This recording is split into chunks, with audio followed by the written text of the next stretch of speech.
We are Brightside Home Theater.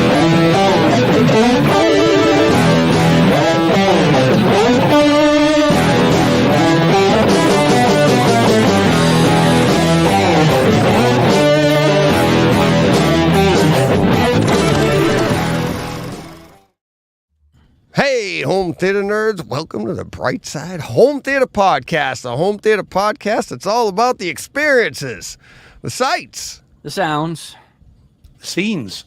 Steve's too busy pointing to, all over the place. my line, please. I went like that, yeah. Which way to Albuquerque? Left. Oh, how are we doing this week? Deej? How are you? I'm great. Great to be sitting down, chatting. I almost said comics. That's how my day's gone. Now, we can do that too, but I know. Oh man, yeah, I know. Really excited to get to this. I'm coming in hot, really hot with I think possibly the movie of the year. It is for me so far. I'm not kidding you. Mario? No. I did wonder for a minute. Yeah, no, God, no. Unless you saw a bad. different film. No, no, but it's not movie of the year Well, I don't know. I don't know what you by want. any stretch. No. I need to look now. Let me look now. I need to look. Not the one for next week. Nope. I haven't seen that one yet. I just got it today. Yeah. Mario, Yeah. I was able to do today because it's short. You ready to get into it? Let's get right to it. Get to it. You're already Yeah, hot. let's do it. I'm hot. Where is? Oh, there it is.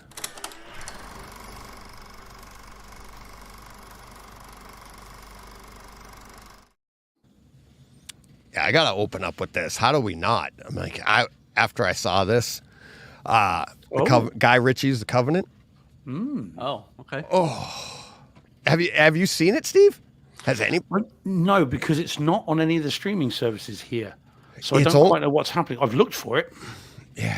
It's actually here only is Rental. premium rental, correct? Oh, Yeah. okay. $20. Yeah. And it's I grabbed it, and it's the same thing on Kaleidoscape. So I can't even buy it yet, but I rented it because I'd heard good things. I like Guy Ritchie's stuff. Jake Gyllenhaal I like. I also knew Anthony Starr was in it, so I was like, oh, that's interesting. And I don't know anything about the co-star to Jake Gyllenhaal, Dar Salim, I believe. I don't know anything about him previous to this, but I'm telling you, when this comes available, see it in your theater. This movie it's a great movie in my opinion that is greatly enhanced by your home theater experience in a way that we're not used to, especially for could potentially be a war movie, could an action war movie type thing, but it's not. This is a drama with action in it. But so like when we watch our typical war movies, don't you want guns, there's explosions, and you've got all of that, and this has that. But the way that Guy Ritchie used music in this, it's amazing. Absolutely amazing. The way it's wide, it's enveloping, it goes behind you, it goes over you, it moves around the room, it sets the tone for the scenes, it sets the tone for the different parts of the movie. There's like the ambient sounds too. Okay, so the score, I thought there was one. I don't want to give anything away, but there's an example at 43 minutes and 30 seconds where they're using almost like like the what do you call them, like tin drums or tin can. It sounds like a tin can, but it's probably played on like a drum or something. But it starts overhead on your right and then moves, but it goes back and forth, and you get the tick, tick, tick, tick, tick, tick, tick. But it's setting some tension, and it really does, because you're like, holy crap, because it's a tense part of the movie, right? It's like, you know, you're getting anxious. You know, it's building the anxiety, but then this tick, tick, tick, tick, tick is going on. That was just one example that I was like, all right, I got to write this down because I don't want to give spoilers or anything. So I'm like, all right, let me write that down. But there's tons of ambient sounds in this that, you know, in your normal Dolby Atmos affair where you get, you know, military stuff going on in the background. There's one scene early on in the movie where they're on a base and the lights are blinking and you're like, and your room, and you hear that and you hear the electricity blinking or whatever. Later on, wind blowing all around, you know, nice stuff like that. The gunshots are really nice. That's, you know, accurate, deep. It's not Lucy.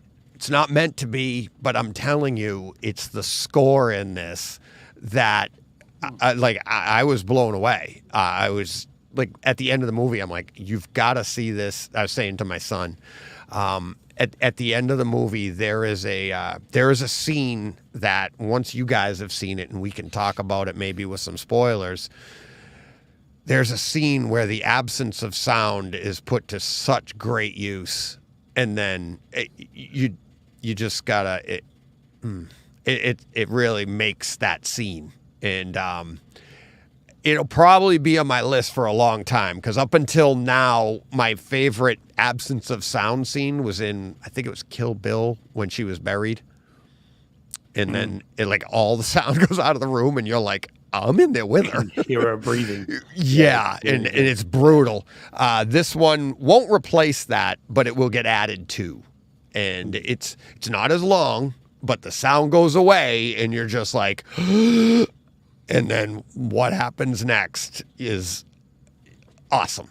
And you see it coming, but it's like, you're like, whoa, it's great. Great.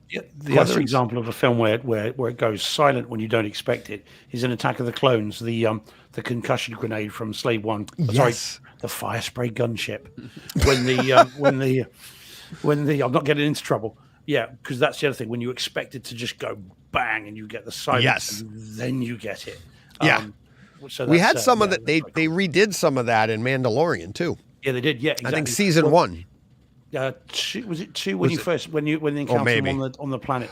Oh, Because I yeah. remember saying, You're right. As it came up and it was being pursued by the TIE fighters, I said to my little viewing buddy, "They're not going to do it. They're not going to do it. They're not going to do it." And when they drop it, I was like, Yeah. just getting really excited. Yeah, people were tweeting it, like the scene that, because it was actually in atmosphere too, right? That wasn't in space, it was. if I remember Yeah. right. It was in atmosphere. So, Yeah, it's great. yeah. I happen to look at, at 151 of the movie is that greatest use, one of the greatest uses of absence of sound. So, I don't. Do you happen to know, John, or do either of you know what streaming services it's rented on? Because it's not on Amazon. I was just looking. I think it's iTunes had it. I thought it was on Amazon. No. Yeah, I did over too. here. I know here I thought it was iTunes because I saw on. it pop up and I saw it was a $20 rental and I moved So on. let me and let me also talk about this. I'm putting my hand in front of the camera like a donkey. I'm like, let me do this. It's coming next month to Blu-ray with the Atmos track. Okay. If it doesn't come with a 4K, I wouldn't let that dissuade you. I really enjoyed the picture. I thought it had a great picture. I thought it was very crisp, detailed. A few night scenes were really, really nice. There's not a lot of dark scenes. But this movie it's not about the quality of the HDR, right? It's, I think, as long as it's a good Blu-ray copy, it's that Atmos with the with that, score it's worth it. And I mean, if it's going to come in 4K and you want to wait, don't take my word for it that I think it's the greatest movie of the year so far. But I really, really enjoyed this movie. Have you forgotten about Cocaine Bear though, Deej? I mean, come on, that's Hey, John and I's movie so far. Do you know how I didn't even sleep after that? I was trying to make that decision. It'll be the cocaine. Yeah, exactly. I didn't even realize I said that. But yeah, I mean, it's not easy to knock Cocaine Bear off the pedestal, but Yeah, because they're big. They're hard to I hit. honestly, guys, They're hard to move. Yeah, I know.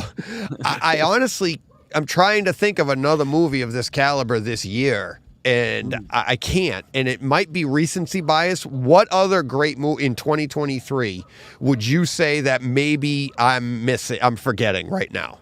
Cocaine Bear. Yeah. And I'm just trying to think in terms of worthy movies. Was All Quiet on the Western Front? That was last year, wasn't it? That was That's not last this year. Yep. I'm pretty sure. Yeah. Yeah, I haven't seen Air yet, so I don't know how good that is. No, I mean, well, you've got the Marvel movies, but I haven't seen either. Yeah, one I don't. on 4K But this is yet, a film. This isn't. I Right, mean, I but know what's Guy your- Ritchie what's did your- Sherlock Holmes. This isn't Sherlock Right, Holmes. but again, what are your qualifications for movie of the year? Is it the home theater experience? Because I think this has it- Man is, Right. is probably great. You know, even though it's a movie, not a film. Like, Right. what is your criteria? Oh, my for criteria is that, like, if somebody asks me what's my favorite movie so far, this is jumping to the front of the line. And before now, I don't know what it would be. It would probably have been like, oh, I'm not really sure. That's a good question. A lot of good movies, and this one just goes right ahead. Like, and again, I admit recency bias, but I very rarely do I put movie of the year like a Marvel movie or something like Endgame was, Right. but anything they're comic book movies, but like I even like the Batman last year was up there. That's a great cinematic movie. Top Gun, Maverick. I don't even know if I would have said that was the movie of the year. I would have been closer to Northman for movie of the year. But a home theater experience, obviously, that's what we're here for here. Right. But I'm feeling like the Atmos on this gives you that. I can't think of another, because it's so artistically done, and it's such a great use of the room and the score, and all the sounds in the movie, that I really enjoyed that. And then the movie itself, the story, I think critics are gonna like, or I do. I mean, I just really liked the story. It's a very good film. Good story. The trailers didn't make it look all that interesting. It looked a bit cliched from the trailers. I was a little bit kind of put off it a bit by that. What I'm is very your pleased to hear it interpretation from the trailer? And I could tell you if that's accurate, because even though it might be cliche, because it's not a true story, it's based on events, but it's not. It didn't happen to any one particular person. This story, but. What was your interpretation of the just trailer? kind of, you know, it just looked a bit been there, seen it. You know, it's the Iraq War. We've got, you know, a soldier gets injured or interpreter gets injured. The two bond, and then see it through the water. And it just looked. It immediately looked like cinematography. Seen it before. You know, it's drab. It's the usual sort of stuff. And the story just. And again, bear in mind, I didn't really pay a lot of attention to it because immediately thought, seen this. But Guy Ritchie can create something from quite a rote story sometimes because of the way he does it. Does it have any of his camera tricks and ticks in terms of the movement in time and changing kind of? Maybe I'm not really like 100% familiar with his. Like, I wouldn't be able to. I don't typically get into that stuff. If you had told me like, oh, okay, this is, oh yeah, that's Guy, I'd be like, oh yeah, you're right.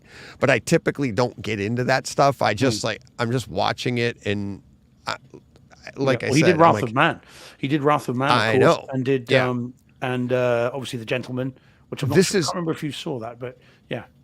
Well, so I saw that I know that he did Wrath of Man, but so think back to Wrath of Man and think of some of those scenes with the music and things that they did with that, right? This is like that, only to another level. Think of the story of the Wrath of Man. That was one where you went, okay. Or the acting at the beginning where we were like, okay.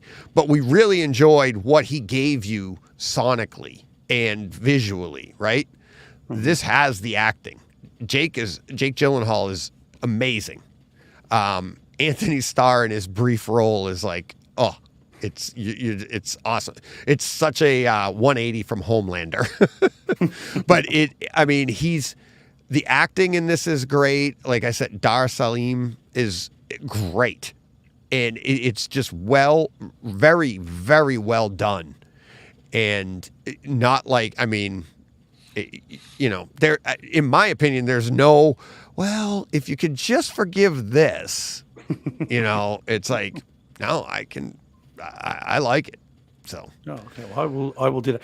Brockstar's just said in the chat, just 2 seconds each. Yeah, Brockstar, tune in next week for that. And the answer to the question is yes, I have, and can't wait to talk about it. But we'll do that next week. What's this? What did he say? Brockstar, have anyone seen Sisu? Oh. Yes, oh, I yeah. have. Yes, I Yep. have. And we Only will be finished it about half an hour ago. Yeah. And we will be talking about it next week because I have it as well. I bought it this morning. Yeah. So I just haven't had a chance to watch that one. What's the John, duration on that? It's like 2 hours, right? No, hour and a half. It's lean and mean.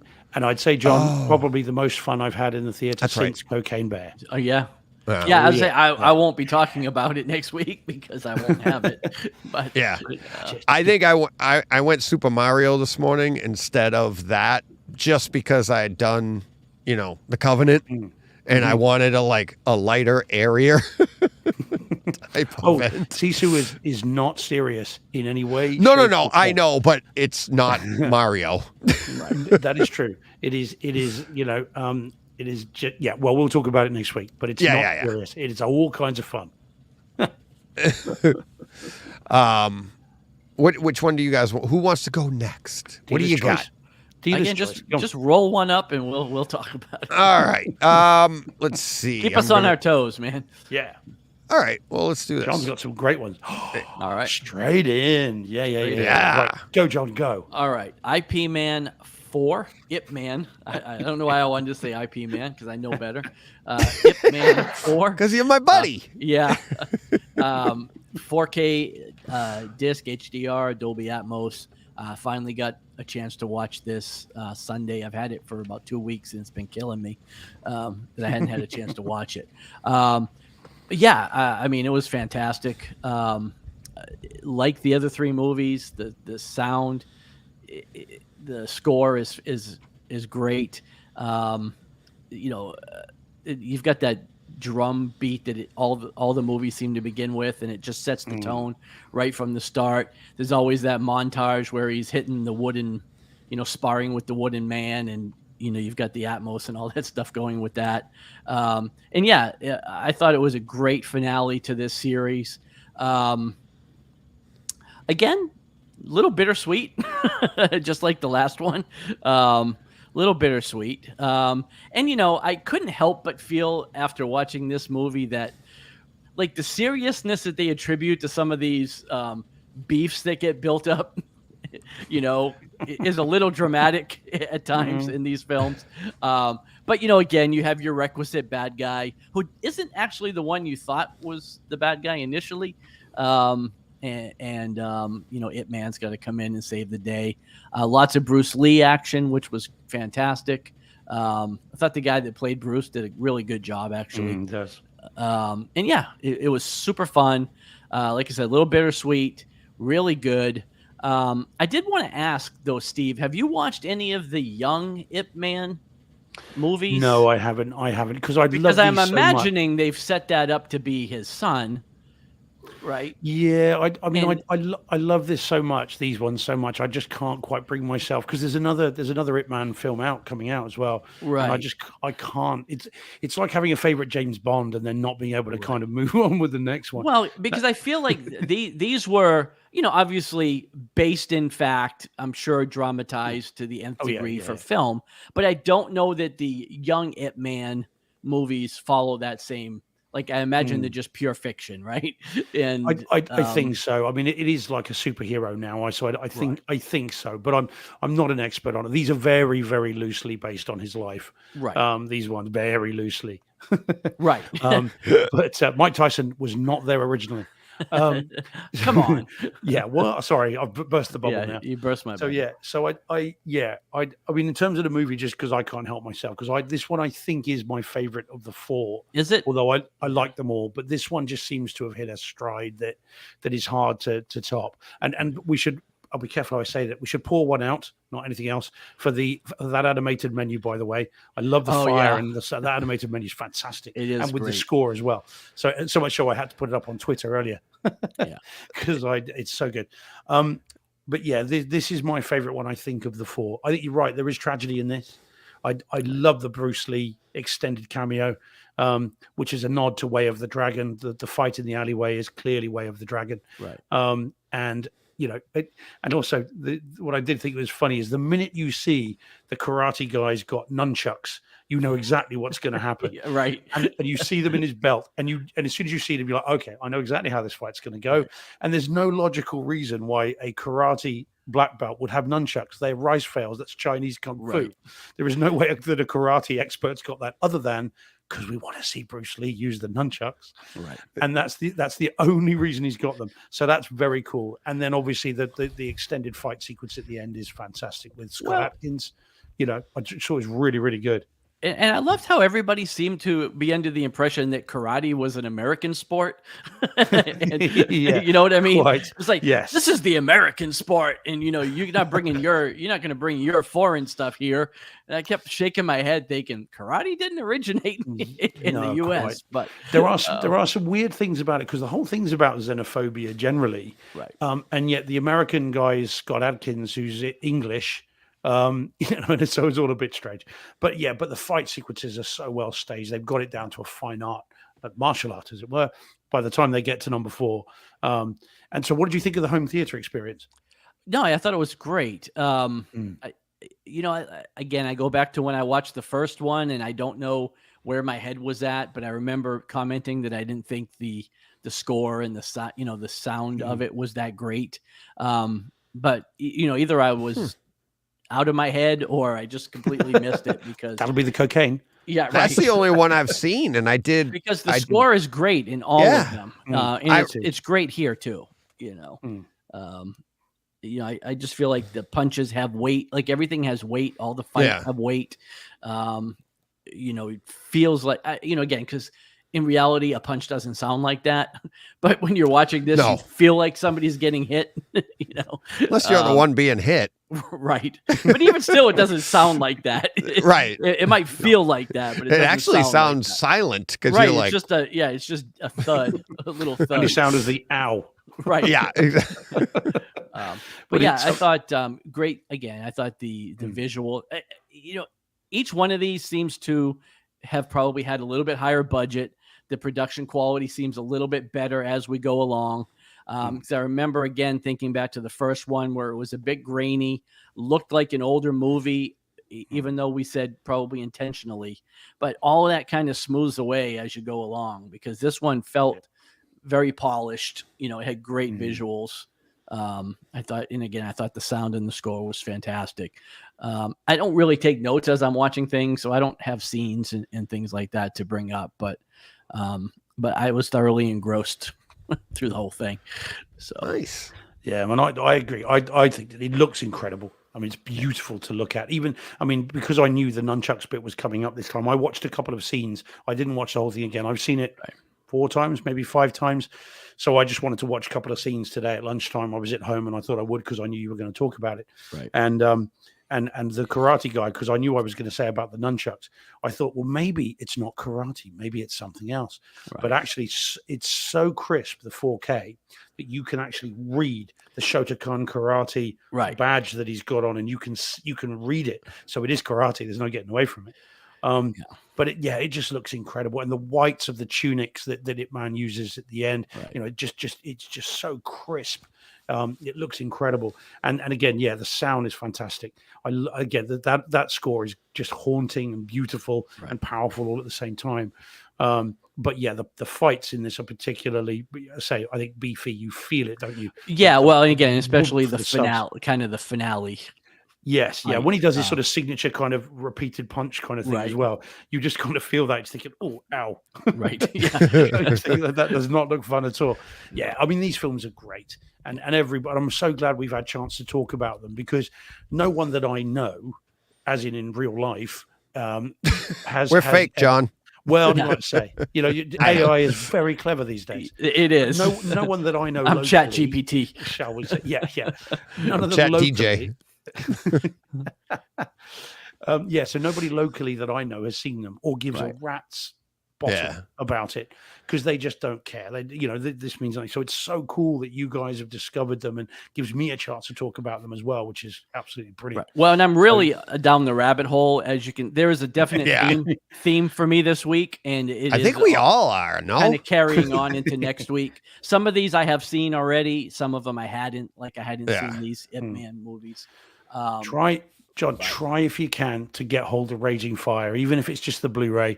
I know- have it, yeah. yeah. Well, Yeah, I mean, I keep wanna know what you saving think it. of it. It's saved in my card at Amazon. I keep kind of going back and forth over it because it's Blu-ray.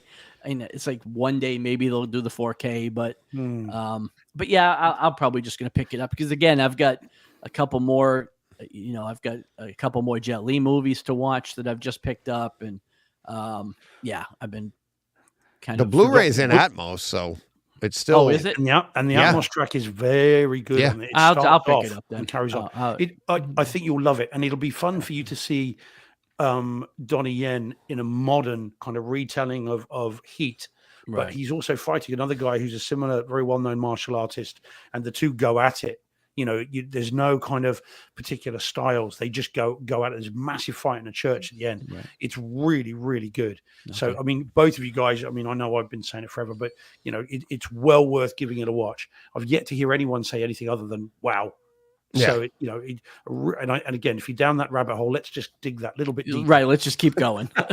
You're already Well, you know down what'll there. happen? You know what'll happen? Keep going, you'll hit China. Right. Oh, All works. look at you. Yeah, because I've been going. I've got some pretty obscure titles saved in my Amazon wish list right now. That I've just been like searching up these movies. So Okay. Well, Nice. we've got a Jet Li one coming later that you probably don't want to get. yeah, and it blew up on Twitter a little bit this week, and I'm Did? racking my brains to think if I've even ever seen that, and I'm not even sure if I have. Oh. But Right, okay. Well, we'll have I to definitely don't deep- remember it if I have. So Oh. I told you guys about it a few weeks ago. That's how we got on this. Because what movie were we doing then? And I was like, Fearless. We were Oh doing yeah. Fearless. And I was like, I remembered it, so I grabbed it on Kaleidoscape, and I'm like, so I watched it. Remember, and I told you guys, I'm like, oh boy, I'm like, but it, yeah, we'll talk about that in a minute. Yeah. But, yeah, it's That's the yeah, same. But this is great. I mean, everyone Yeah. should pick these up. And two again, movies in a row today. We're talking Score is awesome. yeah.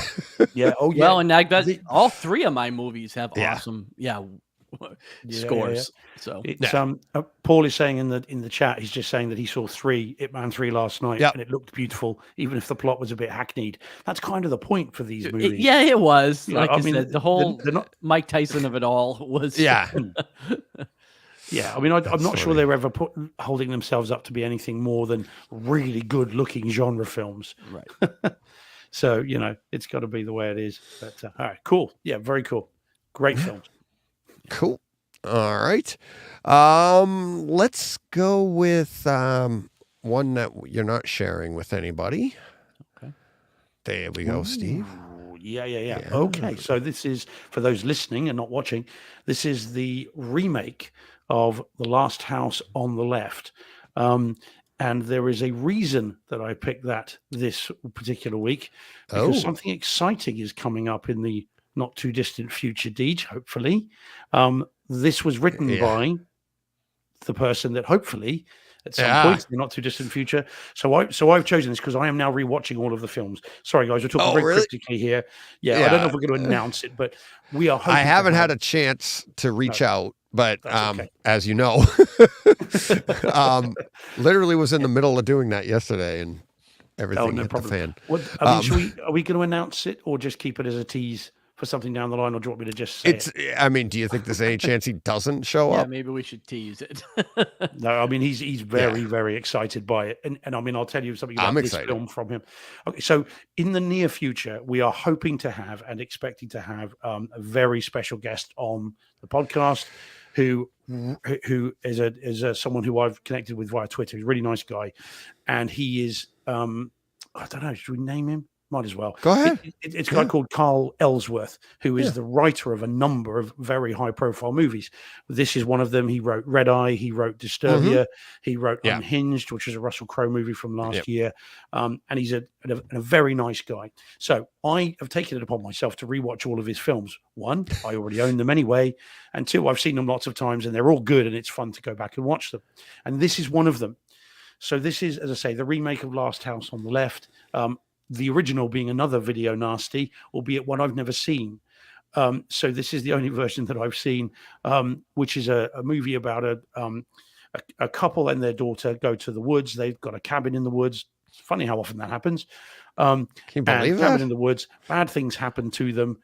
Family get revenge on the baddies, and the revenge they get is fairly significant, shall we say. So I rewatched this, having seen it a number of times, and really enjoyed it. Now, interestingly, I watched the unrated version. There is the rated and unrated on both. On both are on the same Blu-ray. And I had a DM from Carl yesterday to say, "Oh, I wish I'd seen this tweet." He said, "I've just seen the tweet. Wish I'd seen it before you watched it because I prefer the theatrical one." And this is the guy that wrote it, so I should have listened to it. So I'm like, right, okay, I'll watch it again. So yeah, it's a horror film. It's a revenge film. You know what you're going to get these days, and it's graphic, it's gory, it's violent. There's no question about it. You'll never look at a microwave the same way again after you've seen this. Have either of you seen it, by the way? Is me talking No. like I don't believe so.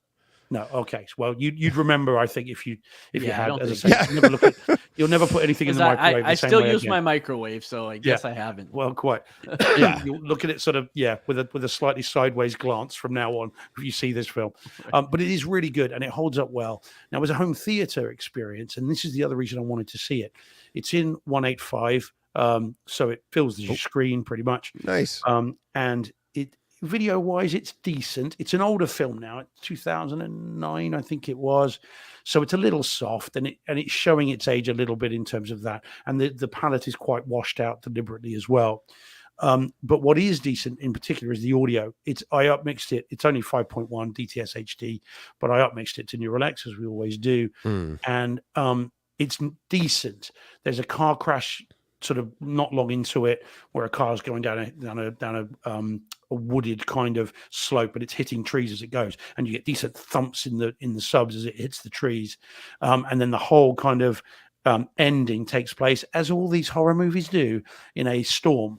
So of course you've got lightning and you've got thunder and you've got the rain all around, and that always upmixes well into Neural X, because clearly the Neural X codec knows, doesn't it? If it's rain and If it's thunder, rain. it must be above you. Yeah, so it clearly knows that. However, they tell them that, it clearly does. And so it's and so that sounds really good, and all that's going on for an extended period of time at the end. So yeah, it's a solid home theater experience. It's not, you're not going to demo it to anybody. You're not going to pull it out and go, "Oh, this is the one to watch." But as a movie, it's solid. It's really good. And added excitement for us because I've got loads of questions for Carl when he comes on the podcast about this one, plus all the others as well, which I've already pre-warned him about. So yeah, very cool. Well worth seeing, guys. If you got it, if it's on streaming and you've got nothing else to watch and you're in the mood, then definitely give it a go. Cool. All right. Let's see. What do I want? Oh, you know what? I should do this one next. Oh yeah. The Saint. So, first off, before I get into the home theater experience, this is The Saint from 1997. Val Kilmer. What's her name? Elizabeth Shue. Yeah, there you go. Elizabeth Shue. And what did you guys think of this movie when it came out? I'm sure you saw it, right? I saw it. Yeah, I thought it was okay. I don't remember being blown away by it. Yeah. What? But I I felt like it was fun. Yeah. Well. I've seen it 2 or 3 times. It's What he fun, said. but yeah. But I'm I've only- hoping you're going to say the home theater experience is transcendent because I wouldn't go that far, but I'll be honest with you. I mean, when it just came to Blu-ray, I think the latest cut was in 2021, right. and I grabbed that. I was like, ooh, because I liked this movie. I had it on Laserdisc. I was like, I enjoyed it. I like Val Kilmer. I thought it was a fun movie. Yeah, it's not anything fantastic, but it was just back for the 90s movie. I thought it was decent. So it was last Tuesday, a week ago, I woke up and I'm like, what the? It got a 4K release on Kaleidoscape. And I'm looking it up. There's nowhere that and it immediately, I was like, that maybe it was Wednesday. It might have been the day after we recorded, because remember last week I was talking about like, if you're not like me with Kaleidoscape, here's another reason why you'd want Kaleidoscape. And it's one of the things I said when I first got it is if you want access to the best possible quality, right? And it's like, because disc sometimes is the only place you can get the 4K with Atmos. Right. Kaleidoscape sometimes is the only place you can get the best, you know what I mean? So it's like, doesn't mean it has it all, but here we are, it's 4K, it's DTS Master Audio. But when I put the Blu-ray in after, like I'd watch this for about an hour of it and I'm like, let me see what the Blu-ray looked like. And I threw the Blu-ray in and it's like all these speckles on this. I mean, it was horrible. Wow. And I'm like, this was bad. And this came out in 2021, the new 4K version. I hope we get a disc for this because it looks really nice, really, really nice. It's all cleaned up. It's sharp. It's crisp. The picture, really, really good. HDR, really good, especially for a movie from '97. And when you go back to the Blu-ray, you're like, really bad. But the audio in this, I thought was enhanced, not as much as the picture was, but I thought it was enhanced over the Blu-ray. And what I noticed, and I'd never noticed this before on this movie or really any other movie, but one of the things I felt like, I was like, this is the opposite of, like, say, The Covenant or, Ip Man 4, where we talk about the score. This goes in the opposite direction, where it used very little sound and it's all the audio, like audio channels all around you. And it just sounded so good through the entire movie, like dishes clanking when they're meeting in the restaurant, or all different ambient sounds all around you. So much, engagement, because you're like, ooh, it's quiet. Okay, listen to that.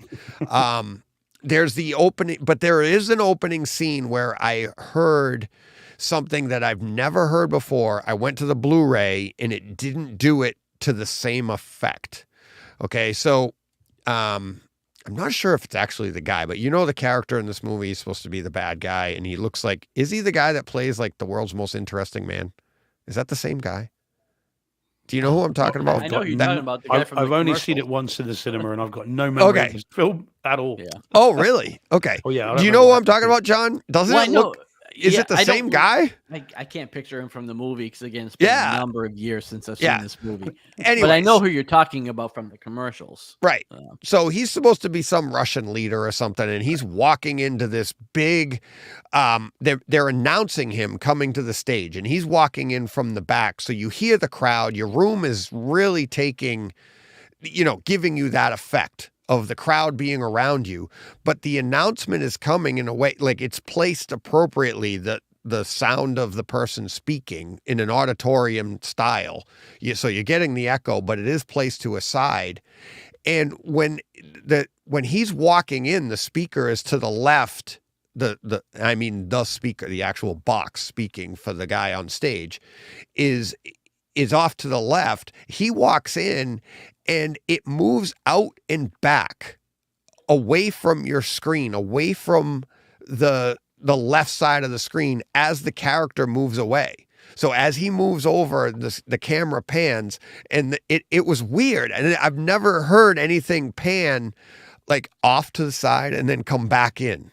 You know what I mean? Like it doesn't go from front to rear or left to right. It actually stayed in the left, went further away, and then came back in.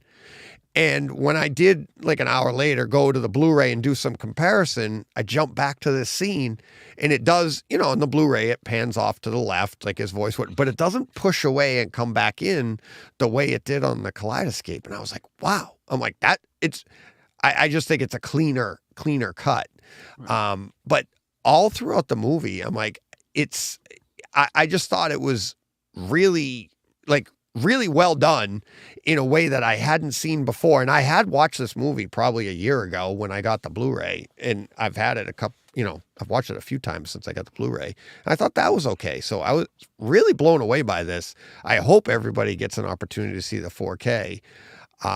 There's an echo scene at the end of it, which, you know, I like our echoes. It made me realize last week when I talked about Star Wars 77, I got to get Star Wars in somehow.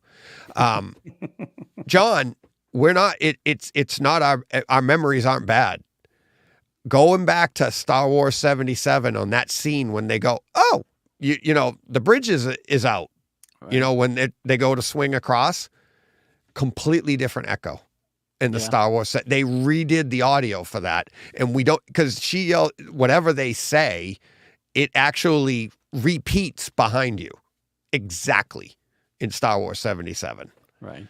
So it's not our memories are bad or our systems are wrong or anything like that. It's actually a different audio cut. So I forgot to mention that last week, but there are some, you know, I have a whole bunch of scenes here, but we've got so many great things to get to today. I feel funny going through all of my scenes for The Saint. But needless to say, if you were a fan of the movie I thought it was really good. I thought the sound was a lot of fun, and I thought the 4K was fantastic for this. There's some people in chat. Van Gool is having a bit of a flashback. He says he remembered the theater was cold and not many people were there to see it. Yeah. So that's an interesting memory from the 90s. And I think I'm more with Stephen Attias, who says it's not worthy of the Roger Moore TV show and the classic Volvo P1800. So as the token Brit, I think it's only appropriate that I fly the flag for Roger Moore. I remember already taught James Bond. When this movie came out, that the Volvo that he drives in this one was brand new. It wasn't even out yet. And then I was new to doing what I do for a living, and I had a Volvo dealership that summer, and they actually got one in and they advertised it from the movie The Saint. Same color. The color was called Coral. I remember that. I actually had to fix a couple of them. But yeah, that was a big deal. I don't know, but yeah. So, all right. That'll be it for The Saint, because I don't think everybody has the love I have of it, but okay. I don't think so. Like I said, I saw it in the cinema. I haven't seen it since. I remember thinking it was okay, but I remember nothing about it other than Val Kilmer, because you texted me the other day, didn't you? And said, I've just seen it. And I said, well, because you said, is it out over there in 4K? Yeah, because I was like, I couldn't find it anywhere. So we got it in Kaleidoscape in 4K, but nowhere else. It's not speculated. It's not anything. And it's not even streaming, I don't think, in 4K. That I know of. So I'm like, the studios must be planning something, because I don't know why. I doubt they would just give it to Kaleidoscape in 4K and never show up anywhere else. Maybe there's an anniversary edition coming up, maybe. Yeah. But I remember that it had Val Kilmer, and that was it. I'd forgotten even that Elizabeth Shue was in it until I just saw that picture.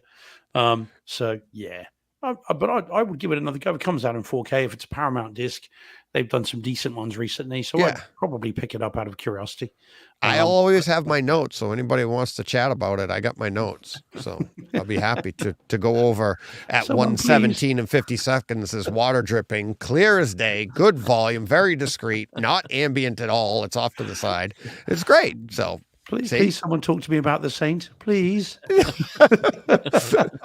going to have to start another podcast. Please, sir. Yeah. We'll have to call it Simon Templar Tuesday, and you'll have to do that. Oh, all right. That's enough. I'm sorry. Don't apologize. Who wants to go next? Yeah, no. John, how about you? Let's do something a little different than the last one. Yeah. All right. So this is House of Flying Daggers. This was Blu-ray disc, 1080p, DTS Master Audio. No Dolby Atmos on there. This was a first-time view for me. I had never seen this movie either. This was a gorgeous movie, even for Blu-ray, Wow. 1080p. Like the visuals in this movie were stunning. Some of the locations that they use, some of the colors. Steve, I'm assuming you've seen this movie. You have not. Okay. Never seen Ooh. this. Yeah, but I don't have Yeah. hands up. I have There's- never seen it. Okay. But I know There's like but I a have seen it. bamboo jungle scene that's Mhm. all green. It looks fantastic. Mm. The score here, again, is really, really well done. A couple scenes that really stand out in sort of beginning of the movie. There's a drum dance scene that's incredible. Even with again, it's upmixed to Neural X, so it's pseudo Atmos, anyways. Yeah. But I mean, there is sound everywhere during this scene. Again, the kind of the fight that happens in the bamboo jungle. The sound is awesome in that scene as well, and throughout the movie. Again, great martial arts, fantastic home theater experience. The movie leaves a little bit to be desired for me. Like it did leave me shaking, scratching my head a couple times. I know that some of these in particular are pseudo comic book movies. But there was some things that happened here that really I was like, I don't know where this is coming from or what's happening. And then I struggled at the end of the movie to figure out what the actual point was. Like, I don't know what I don't know what neither side accomplished what they set out to accomplish. It's just kind of like, what did we do here? Like when it's all said and done, everybody's dead, but I'm like, I don't know what happened. So John, I'm sorry. Did you I fall don't. I asleep? love you. You're like, it was beautiful. It was gorgeous. It's a Oh, work of art. It made no sense. And everybody died. And I'm not saying it's not that it made no sense. no, but no, there- I know. But there was some things that just really left me scratching my head. Like, Right. it's like I don't want to spoil it, but this isn't real spoiler. But like the final battle, they're out in this field, and then all of a sudden, the sky opens up and it starts snowing out of nowhere. It looks like it's summertime, but all of a sudden it's going to snow because I guess the filmmaker felt like this fight would look good in the snow. Yeah. And then in like 30 seconds, there's like 9 feet of snow on the ground. It's just like, what is happening here? Like, I don't know what's going on. Oh my God. But I will absolutely watch this movie a number of times because Just to see why it's snowing. Work out what happened. because the experience is great. The fights, the martial arts, everything about it is excellent.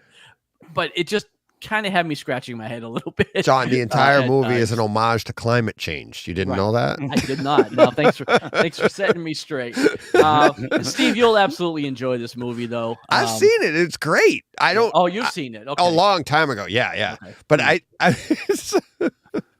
I think it's an artist. It's just artistic. It It's just- is, It's an but- artistic endeavor, which that's what I enjoy about the martial arts too. And I've said that before as we're going through all of these. It's like the martial arts is artistic. Right. It's the art. Right. Right. Martial arts is much like golf. You don't even have to be against anybody Right. to play. It's an art. So it's a dance. It's an art. Now, if you want to go against somebody, well, then let's see whose art is better. but that's what's fun about. That's what's great about it. And now when you add that to a movie, and we're going to talk about another one in a minute, show title, or in a few minutes, anyways. It's you get interpretation of everything, and that's what makes them. To me, that's what makes them so much fun, and that's why you're going to get something like, where the hell did the snow come from? Right. Or Well, later on, sparks. Right. So are we classing Happy Gilmore and Tin Cup as martial art films, Deej? Is that what we're Yeah. saying? So I know. No. My Tiger Crane golf is better than your Drunken Master golf. Yeah. Is this how it's- I mean, and obviously the point of all of these movies is the martial arts itself. It's just a showcase for Right. martial arts, and like I said, it does its job here. It's the choreography, everything is awesome. That dance number, the drum dance, I mean, just the woman dancing and the art of that was great. The colors of the robes, and I mean, it's just visually, it's stunning. I mean, it really is a good looking movie. And like I said, if you've seen it, DJ, that green bamboo forest, those hues, that's what triggered it for me. I'm like, I've seen this one, because that's what you know what I mean. Like, you haven't seen something in a while, and they all have names like this. You're like, have I seen that one? But as soon as you said that earlier, I was like, oh yeah, I remember that. And it's like you said, it's great. But the reason I haven't seen it is because I mean, I love martial arts movies, as you guys well know. Right. However, the ones I'm not so keen on are the ones whereas the wushu is very over the top. I'm not a fan of the people that, you know, they can stand on a blade of grass. Right. Well, some of that in our next movie too. Well, yeah, but that one has more of the grounded stuff than these ones do. These ones always say to me, you know, it's kind of, and I struggle with how that's presented. I prefer it to be more literally grounded. Right. And so that's why I've never seen it. I've seen bits and I agree. I mean, it looks beautiful. And I'll comment on that when we get there. But I have my thoughts on that as well. But I mean, what they're telling here are Chinese fairy tales or Shakespearean kind of versions of it as well. But that's why I've never seen it, because the clips that I saw all looked very fantastical, and I sometimes struggle with that, and that's why I've never seen it. That's why I've never kind of sat down with it, because I'll be thinking, well, if anyone can do anything at any time, then what I would like to see are demonstrations of athletic ability. You know, you get, so I love the Bruce Lee movies and that kind of stuff, and the Donnie Yen ones, because they're a little bit more grounded. Right. Yeah. Whereas if you're flying around on a wire, you know, how much of this is real and how much of this is just kind of, you know, not that great. So that's the thing. Taking all my notes from the next one. Sorry, Deej. Sorry. I'm just kidding. Can I just? Deej, and it's funny because I didn't find it as pronounced in this movie as I do the next one. Right. Although there are some scenes, because again, I'll go back to the bamboo jungle scene. Like, there's a lot of that happening there, and you know, and again, it's comic booky, because you've got, let's say, 30 guys chasing them in this bamboo forest, but they must throw 900 bamboo stakes at them all at the same time. So unless each one of them's got 30 arms, it's like, where did all this bamboo come from? You know? So I struggle a little bit with some of that too, but that's I the just slight sort of issue accept that it's a part of the genre, and you know, I get that. just kind of enjoy it for what it is. So just off topic for a minute, Deej, can we just take a moment to welcome Francis to the chat? It's his first live live show, but can you also then immediately ban him for reasons that will become obvious? Love it. Hi, Francis. Bye, Francis. Yep. That was short-lived, buddy. Oh, God. And the funny thing is, he's shaking his head because he doesn't know what we're talking about. We're laughing at. Yeah. Oh, man. Poor Francis. A bad boy. That's great. All right. Who's up next? Me or George? I think George. All right. Okay, that's it. Which do you want? Your choice here, Steve. I think. What do you have left? You obviously the last one. So we share your last two. Sly Stallone. Let's deal with Sly finally, because this came over from last week. Right. Yeah. We've got some stuff to say about this, I think you have some stuff to say, but where is your version of it? Got it. You got the thing. Well, let's see. Why don't I have yours? Because it's not from last week. Right, but it should still be in here. Yeah, it's still in the notes. Yeah, no, I know. Oh, there it is. Stone Cold classic. There we go. It isn't. Here we go. I just wanted to pull your graphic. No, I've definitely never seen this movie. I hadn't either. Oh, really? Yeah. I hadn't. And let's get into it, because by the end of it, now obviously, look, you saw it and then I saw it. It's only on disc. It's not on Kaleidoscape. This is another one where, if you're looking at my image right here, yours was a little different. Mine's called I See You. Yours is called Detox. Stallone from, what is it? What year was this? 2000 and... did I not put it in the... I thought I might have put it in my notes, actually. 2002. Oh, there we go. Yeah, I was gonna say 2002. 2001. Yeah. Yeah, 2002. I See You over here in the States. And it's on Amazon right now. I got it for $17.99. I bought it long before last week's show. I thought You just saw picked your- it up. Yeah. Yeah, but something made me just grab it because I'm like, what the? But holy crap! Oh yeah, that's what I was gonna say. My screen had that. That's one of those moving screen images, right? Mm. And I was like, he's in a snowstorm, and I'm like trying to wait and get the best picture, and I couldn't because it's all faded anyways. But Yeah, that's it. but yeah, this is. Okay. I thought this was really good. Yeah. Not a ringing endorsement. Considering Yeah. I've never heard of it, I'm not saying Yeah. it's the greatest movie ever. I'm not putting it up there with The Saints. No Transformers. But yeah, right. Exactly. But for a movie that I'd never heard of, Mm. I'm shocked. Okay, I'm surprised you hadn't heard of it. That's what I'm saying. Yeah, I mean, I saw it in the cinema when it came out, and I remember seeing it and thinking, yeah, very average, even for Stallone at that time, and he was on his slide at this point because he's had a bit of a topsy-turvy career, and I think at this particular time, 2002, I'd take it. he was on the slide a little bit, and he was slide, as it were. Slide, yes. He was on the slide, and this was one of those. And this film was notorious when it came out. One of the reasons that there's different titles is because this film was heavily edited and reworked in post-production, like the Suicide Squad. The David Ayer one. This was Maybe I saw a heavily different changed. version. Well, they filmed it, showed it to test audiences who all hated it.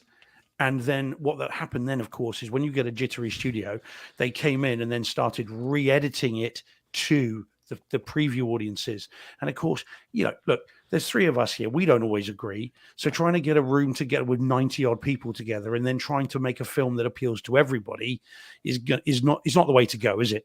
Right. And yet that's what they did on this. And they were doing it again and again and again. So this has been heavily reworked. And I think it's fairly clear. Once you know that and you watch it, you're like, yeah, okay, I can see the joint. So anyway, this is the first time I saw it since the cinema. I was out the other day in a shop here, and I picked up A Clockwork Orange in 4K. And I don't know if you guys are like me. When I go into a store, if I've got a bit of money spare, and I buy one disc and think, well, I've got some left. Let's have a look elsewhere. And I just happened to see this, and I thought, oh, I haven't seen it for ages. I'll pick it up, which I did. And so, yeah, the film is still deeply average for me. It doesn't make a lick of sense, not even slightly. And I don't. And again, I think that's the post-production messing around. None of it makes sense. It's a film about a police officer who's been chasing a serial killer, as they always did in the early 2000s and late 90s. So chasing a serial killer takes it personally. Tragedy strikes, and then poor Sylvester here is not with Tweety. Is sent to a remote rehab unit for reasons unknown. It's remote and in the middle of nowhere, and then suddenly, wouldn't you know it, the serial killer turns up again and starts offing people for no apparent reason. Right. So that's the story, and that's all there is to it. It is, to be fair, less of an action film. It is a little bit more of a drama than perhaps you might expect with Stallone. I would have called it thriller horror. Yeah. Like on that, it's got a decent amount of gore. I've seen the horror drill- movies drill. with less gore. Yeah, and there's and it's a thriller because you don't know, it's a mystery thriller, horror, whatever. Most of the action, I wouldn't call it an action movie because most of the action takes place off screen, and then you get the remnants of it. I thought I think that's fair. I thought the home theater part of it was awesome. Yeah, well, that's the thing. This is, I mean, I think this wants to be 7. I think this is what it wants to be. And yeah, and you get it's that from actually the very 7 in beginning. reverse. They start 1. with the end. No, you know what I mean? Like they open with the ending of 7, pretty much. Yes. Yeah, And yeah, it's they like, do. I mean, yeah, a slight spoiler, but it's the very beginning of the movie, so you get your motivation. And then, but yeah, so it's kind of like that without the great story that Seven has with it. You know, biblical, tie-ins and all of that, and the guy's making a statement and everything. This one, like you said, there's no rhyme or reason. You don't know what the hell's going on. It's just blood, gore, and action for action's sake, right? But I think the home theater part of it, though, that's the thing. I agree. Awesome. Yeah. So what you think? I love the audio. My very first note is very tempted to say demo worthy from start to finish. It's I that think good. Yeah, it is. I mean, the video, I think, is again showing its age and its budget as well. I think it was a mid-budget movie, and I think there are some soft scenes, and the dark stuff the blacks don't always hold up. But again, it is only 1080p. But yes, the audio is very good. I don't know if I'd quite get to demo level, but it's not far off. Right.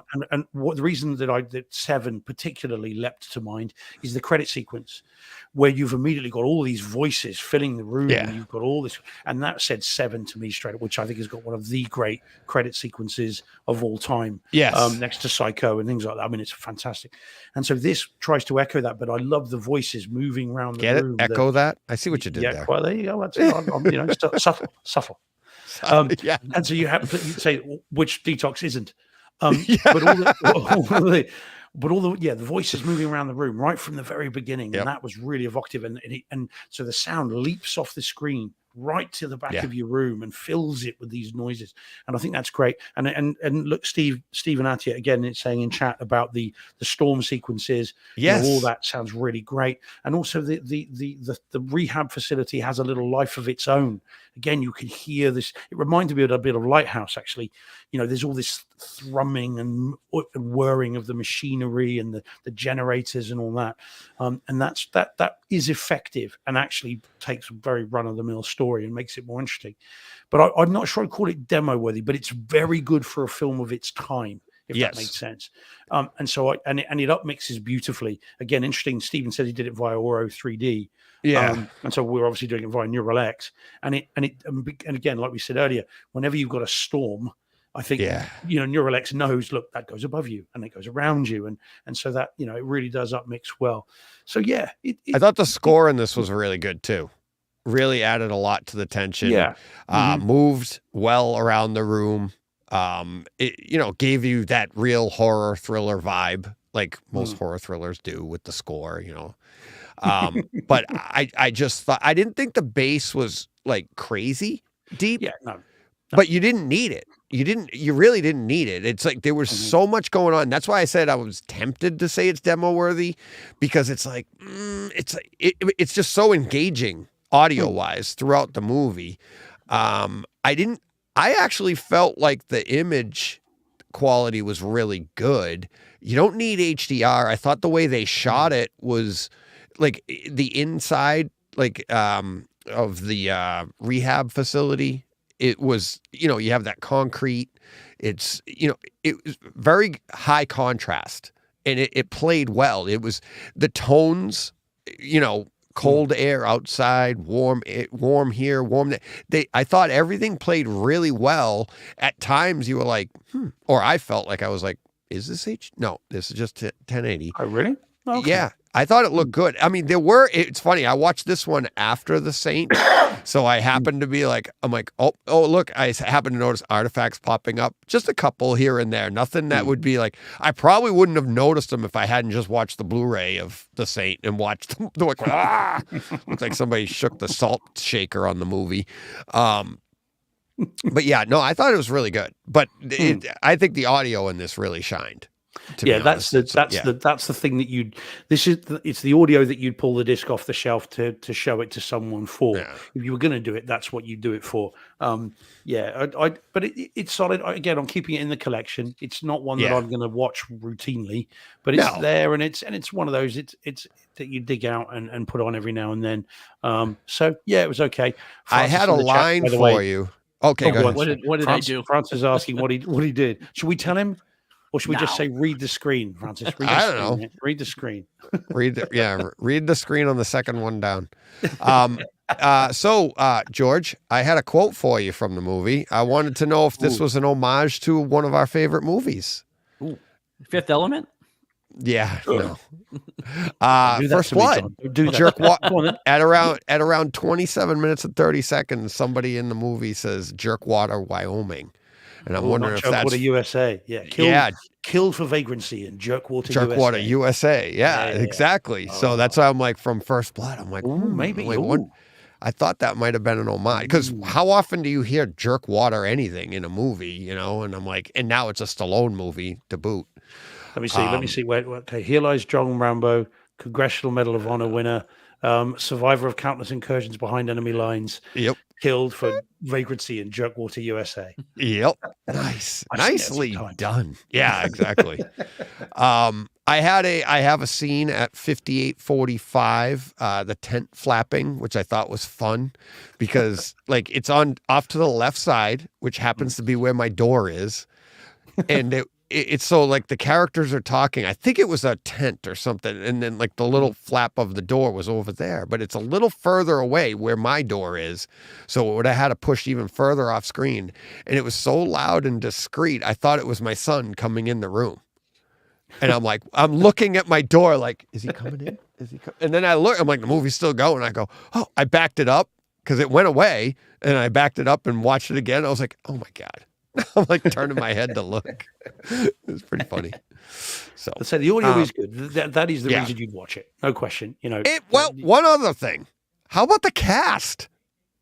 For a movie I never heard of, Stallone, Chris Christopherson, Jeffrey Wright in a role that you wouldn't back then we didn't know who Jeffrey Wright was. But now you look back and go, oh my God.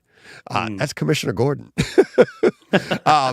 Tom Berenger, Robert Patrick, Stephen Lang, which we know from Avatar now.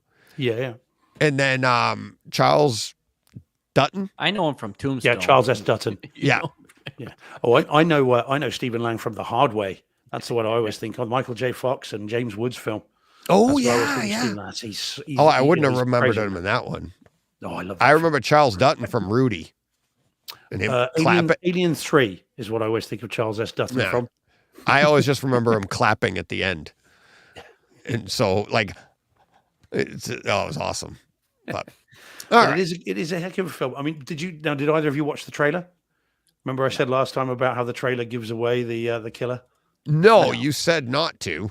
Yeah, well, quite. So obviously, we're not going to say who the killer is, but bearing in mind the killer's particular cadence, shall we say, without the modulation, you're going to know straight away who it is. And the trailer, it's very clear.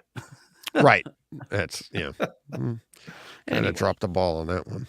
So. Yeah, well, again, it's another example of the problems that they went in post-production on that film.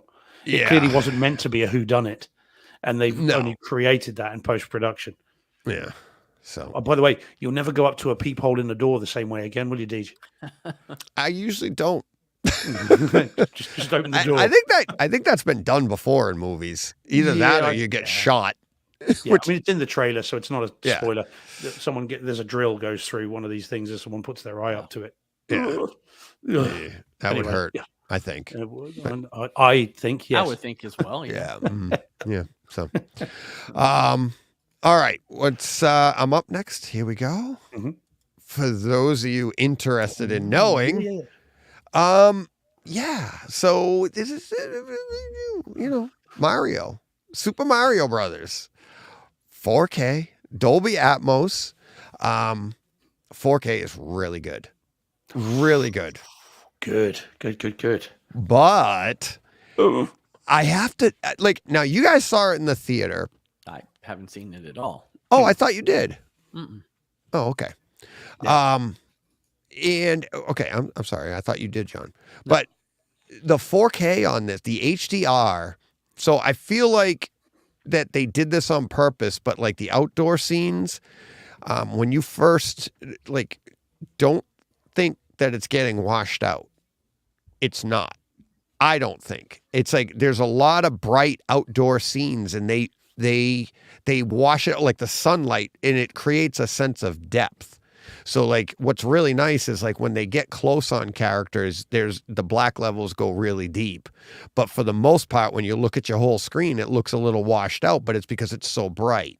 Then on some indoor scenes, this is all animated, but some indoor scenes, you're in a dungeon or wherever, same thing. It's a little washed out, but if you look very closely, you'll see like the haze is moving or it's smoke or there's a lot of depth to this that I think it's mostly for, kids. So they're not going to notice and appreciate these things. But as I'm watching it, because I'm just like, okay, I'm just looking for something to be entertained by. And in the end, the HDR really had me entertained. As a movie, I played the game. I get the game. They go into their little scenes and I'm like, okay, it's Mario and they're reenacting the movie or the game. And they tried to place it into the movie. I wasn't super enamored with it. It's not, but I get the story. But then the sound as well, opening scene on the sound, bass lovers are going to be like, oh my God, it's all missing. Because there are some like big animals that come in at the beginning. And I'm like, I literally checked my subwoofers to see if they were on. But I think that has more to do with, I have no idea what, it's only not only, but it doesn't go deep like Lucy. Like some of the scenes you would expect some really deep thumps. You don't get that. But I thought the bass throughout the movie was really good. But when you see this opening scene, you're going to be like, I think you'll hear what I experienced. And you're like, what happened? Like you've seen it, Steve. Yeah. So like the big boom, boom, boom. Seen it twice, in fact. I'm not sure it was meant to be. I mean, I think for us looking at it, you think, oh God, here we go. But I bet it does skew young. Right. And I think if you're watching that with young kids, and I've seen it twice with a little viewing buddy who loves it. And I must admit, I enjoy this film. I like this film. This, bizarrely, Deej, will be a Shawshank film for me because I could just stick it on. And it's such an easy watch. Could just sit and watch it. And, just let it go. That's why I chose it this morning. I had this. I had this, and what was the other one? Not Silo. Sisu. Sisu. Yeah, I had this and that to choose from, and I'm like, all right, I got to go with this. Yeah. Because I knew I could get it in before work, and but that opening scene again. I think if the whole room moved, then I think young kids would actually find that off-putting, and of course that would make it more scary. And I don't think this is supposed to be scary at all. No, it's supposed to be funny. I mean, the little penguin things are very cool. Did you recognize, by the way? I mean, Walking Dead fans that you are, that the lead penguin is the. Okay. But what about you, John? I watch it all. Yeah. Well, the penguin king in this is Ezekiel from Walking Dead, and you can and the voice is brilliant. That is but a taste of our fury. That was very, very funny. So it's not meant to be scary in any way. This is not Puss in Bootsing it. This is supposed to be, all the family can watch this from 2 to 52. And just kind of see, I'm 53. It's right outside my wheelhouse. So there you go. You're outside of the demographic. We're done. We're done. So we've as I said, I've seen it twice, and I've seen it all the way through twice. I've seen bits of it many times, in fact. And as I said, little viewing buddy loves it. Really, really enjoyed it, and I think it's great. I'm glad you said about the 4K because I'm going to pick this up day one. I can't wait to see this in Atmos and give it and even with knowing the bass is lacking, I expected that. Yeah, but it's not completely lacking as you go through the movie. There's some nice vibration, nice thumps in it. But yeah, when you see that opening scene, especially again coming off of the Covenant or an action movie and stuff, you'll be like, ugh. Even in the Covenant has far more contrast. It felt like more contrast than this movie. But this movie, I think they're doing it on purpose. But that's supposed to be reality. I think what they're doing here, and the other reason they did a little bit more of the washed out look by creating like a sun glare or whatever, is to give it a more of a different feel than the video game. If they just went high contrast, it would have just felt more like, a high contrast video game, right? So I think they were trying to create a bit different sense of reality for these characters instead of being in the game. This is their reality outside the game. Yeah, So- I'm gonna be interested to see because there are again that opening scene in particular. Again, I have seen it loads, but that particular scene lots of times. The opening, you've got the lava, you've got the snow, you've got there's an aurora borealis overhead, Yeah. and then you've got the thing and all those sort of colors. I'm looking forward to seeing how That's cool. interchanges. Yeah, so Very and of course nice. it's at night, so you get the deep blacks as well, hopefully. Yeah. So yeah. No, good. I'm really looking forward to getting this. Yeah. I can't wait.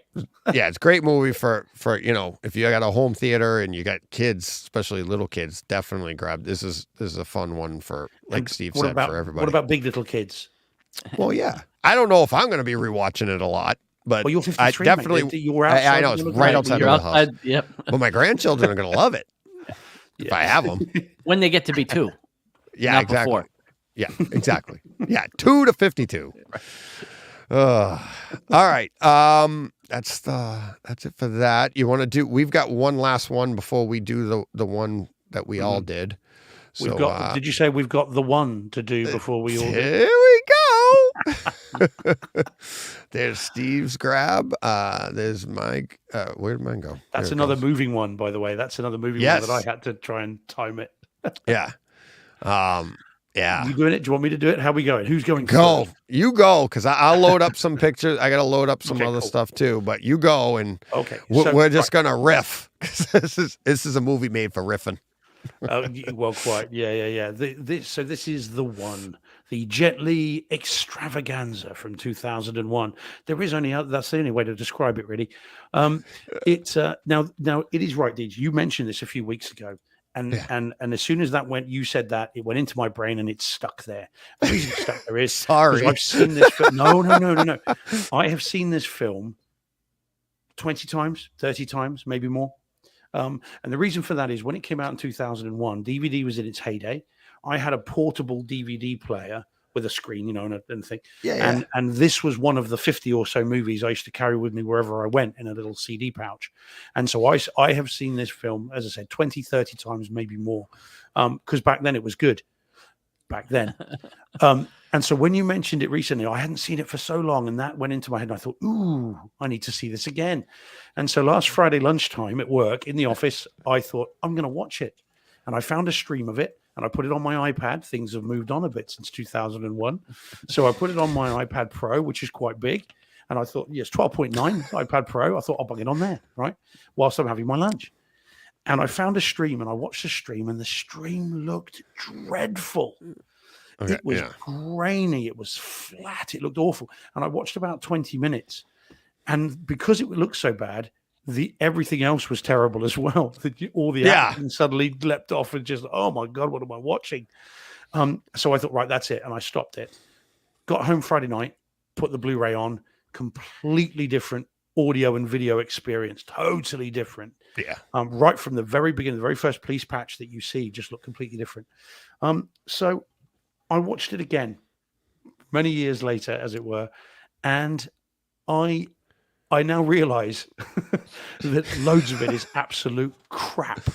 Oh God, yeah. That's what I was trying to tell you.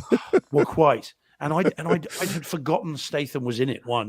Bear in mind how many times I've seen it, and I'd forgotten that this was his first attempt at an American accent. And let's put that in air quotes, shall we? That's what that was. Because I think that's him trying to do an American accent. I mean, it is.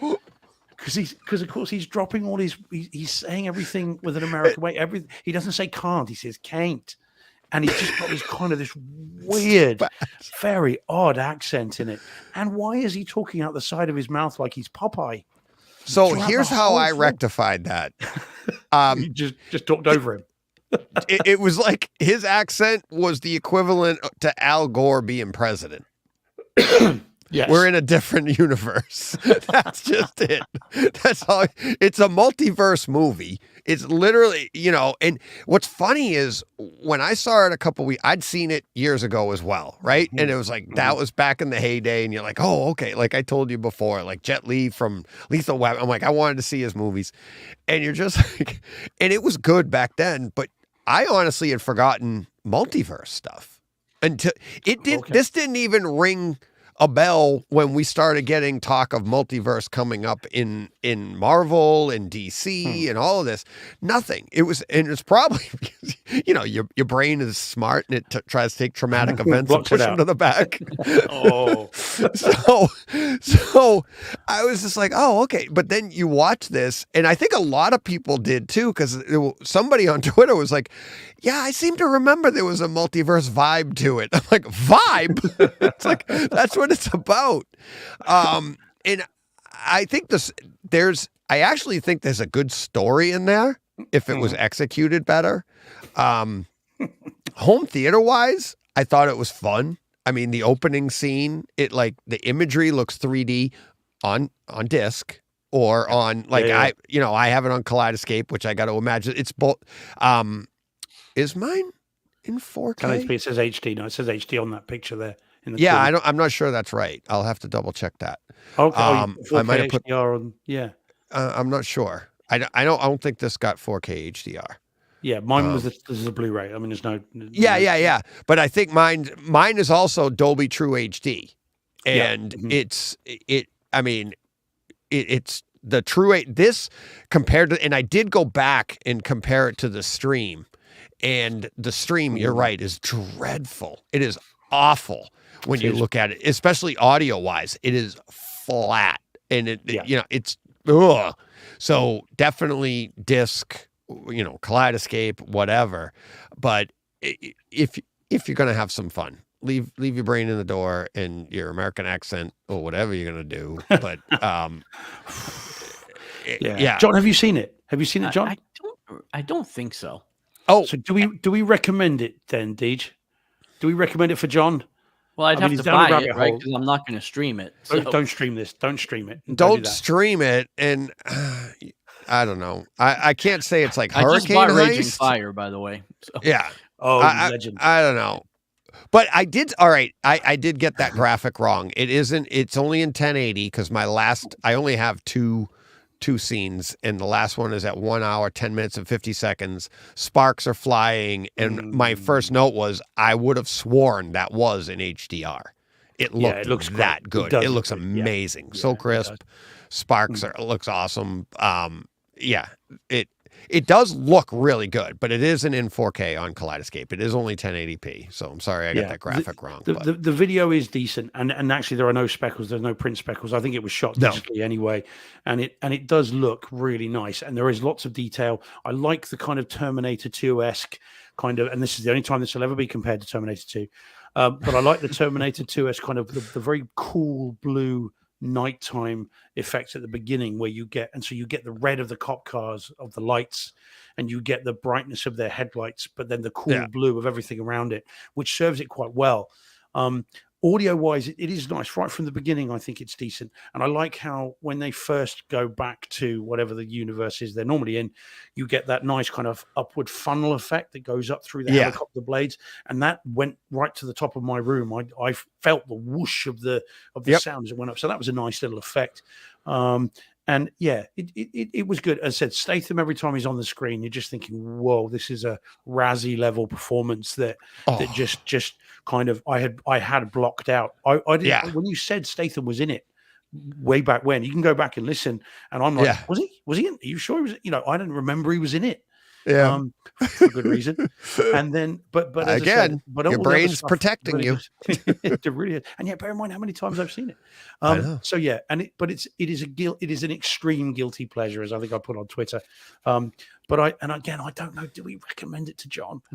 I think, John, if you can get it cheaply, bearing in mind the rabbit hole you're going down, and you'll have a blast with this, especially if you've had a couple of drinks or a couple of hundred. Right. Then I think you'll have it. You'll be laughing Any at excuse. Yeah. That's it. Yeah, not Diet Coke though. Get back to the gin. Oh yeah. And I think in the right frame of mind, going in with this is nonsense, you might actually have a really good time with it. And I'll I think probably pick the it thing up. over Twitter over the weekend, it kind of blew up a bit. This, Yeah. Again, as you said, Deej, loads of people go, "Oh my god, that one, yeah." Well, And it's a guilty pleasure, and I commented, I'm like, yeah, real guilty. This is legit. This is one of those ones that's a legit guilty pleasure, right? Because a lot of guilty pleasures we've said have turned into really good. We're like, I don't feel guilty about that at all. This is legit. This is like, all right, I like it. I'm sorry. Yeah. Well, yeah. In spite of myself, I know I shouldn't, Right. but so Yeah, yeah, it is fun. Yeah, get it cheap, John. Get it cheap and have a look, Yeah. and then let us know. And you can blame us. We'll reimburse you. Yeah, if it's yeah. crap, we'll Take just, it we'll out of just the, Venmo you the money. Coffers. Yeah. Van Gogh, I need to see the one. The one. Just don't be mad at us because we were honest about it. It does have one of the greatest last lines in cinema history, though. To be fair, who needs "Some Like It Hot"? Nobody's perfect, Yeah. or anything like So- that. This one has the greatest final line, I think, in cinema history. Yeah, this Stephen Att never saw this before this weekend, ahead of its time. Now everything is about multiverses. It's so true. So true. Yeah. Yeah. So this is All right. Let's lead off our next movie. We might as well lead it off with this. Steve, you want to take that? Yeah. Okay. Yep. So this says, are we doing our little listener experiences sound Deej, or are we just going to mix this? Just in 'cause this one. We're going ahead to of mix it? this Okay. in because this was actually saved from this listener experience comes from Paul. It was saved from last week. This is one of the ones we didn't get to last week because we gotcha. end Okay, at 7:00. So we got to go quick here because we've only got, what are we at, John? here? 5 minutes. We got 35 minutes. So we got this movie and some listener experiences in 4K. So, but this was left John over. Saccone is the official timekeeper right. of the Yeah. Brightside HD He podcast. shuts us off. Yep. I need the Okay, kill so- switch is what I need. Yeah. Shut Hey, it. it's not that bad. I would have been killed a long time ago. All right. So Paul says, and I think it's Paul Hurt. I think it is who's in, Yes. in the chat. So it says, hey, just a thought. I noticed on Twitter that John and Steve are planning to watch Crouching Tiger on 4K disc the same week, maybe the same day, so they can review it on the show, which got me thinking. Why not announce a movie to, quote, group watch, end quote, each week? Then you could invite comments from listeners and include some of the comments in your review on the show the following week. Better still, do the review 2 weeks later, so it gives listeners time to buy the disc if they don't already have it, watch it, and send their comments. It would make sense to me if it's an existing release rather than a new one, so there's a chance that some of us might already own it, and those that don't can pick it up at a reasonable price if they want to join in. I think it would also be advisable to select movies and transfers that are generally regarded as good. No one wants to find they've spent money on a Whoops. stinker. Though I realize this is all subjective. I guess that rules out group watching The Fifth Element. Sure does. But if any reviewers need to recuse themselves from a group watch, that's okay. Yeah, that'll be me on that one then. I did a few group watches with various people during lockdown. It definitely adds something knowing your friends are watching the same movie somewhere. Hope the house plans are progressing. Enjoying it must be from a couple of weeks ago, Deej. Enjoying the podcast. Cheers from extra rainy London, Paul. Yeah. So thanks, Paul. Obviously, I mean, great idea. We've had this idea suggested by multiple people, right, Steve? Yeah, I And- was going to say. Yeah, exactly. So when we do it, it's great to do it. And we are starting to get a little bit more in that direction, but I never want to nail that down as like a weekly thing that we're going to do, because then it just becomes, it inevitably becomes too much of a chore. Then it's like, oh, I got to watch this week, or I got to do this.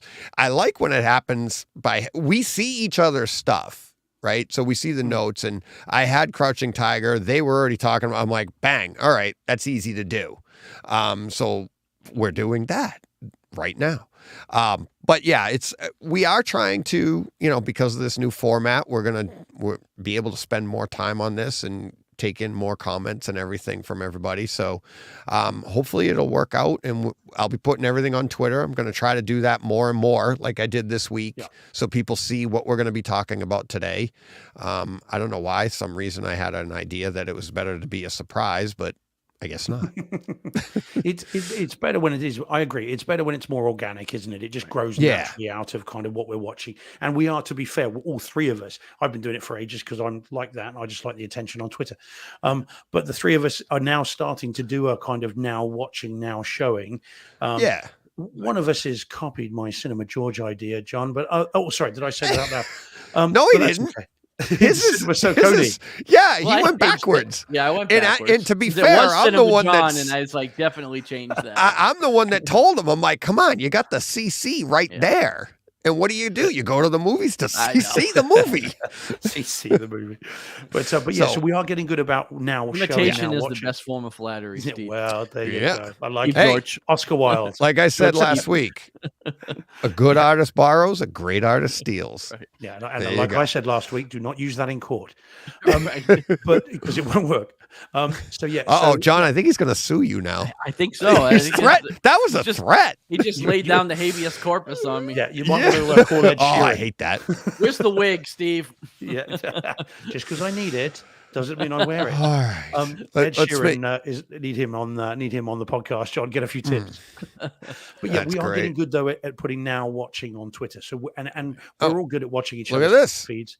Yeah, I did, yeah. Steve, I did manage to watch the one, Crouching Tiger, and Detox this week. I had Crouching, the other two I had to grab, but it did become a little bit of a, gotta get this done. You don't have Well, you to. could always wait and just not listen to us till you're done, too. So That's yeah, a so possibility. we are doing that. So Look at when me we see- sending listeners away. Yeah, we all get excited when we see stuff we're all watching, and we're like, "Oh, Yeah. you know what? I'll watch that too." So it's more organic than a "this is your homework for the week" thing, which is what I'd suggested. And I get that can be a pain. Everybody does. It's a great idea, but it inevitably, it's a great idea up front. But then when you start doing it week after week, you're like, We did oh that. my God. Yeah, we did. We started that way. That's It was how like, I okay, knew. this week we're gonna watch this, and then I was like, all right. Yeah, quite. I've And got a if it's bunch of not other genre stuff you're to into- watch, but Yeah, I guess I'm gonna yeah, watch yeah. this. Yeah. It's So- it's fun when we do it this way. We do it Yeah. organically, and it's just, oh yeah, do you know what? I'll watch that too. And if we're all in sync, not the crap band, then it's all Yeah. good. You know, then Yeah. game on. Yeah, because we don't want to do it that way. Anyway, So sorry. let's get to it.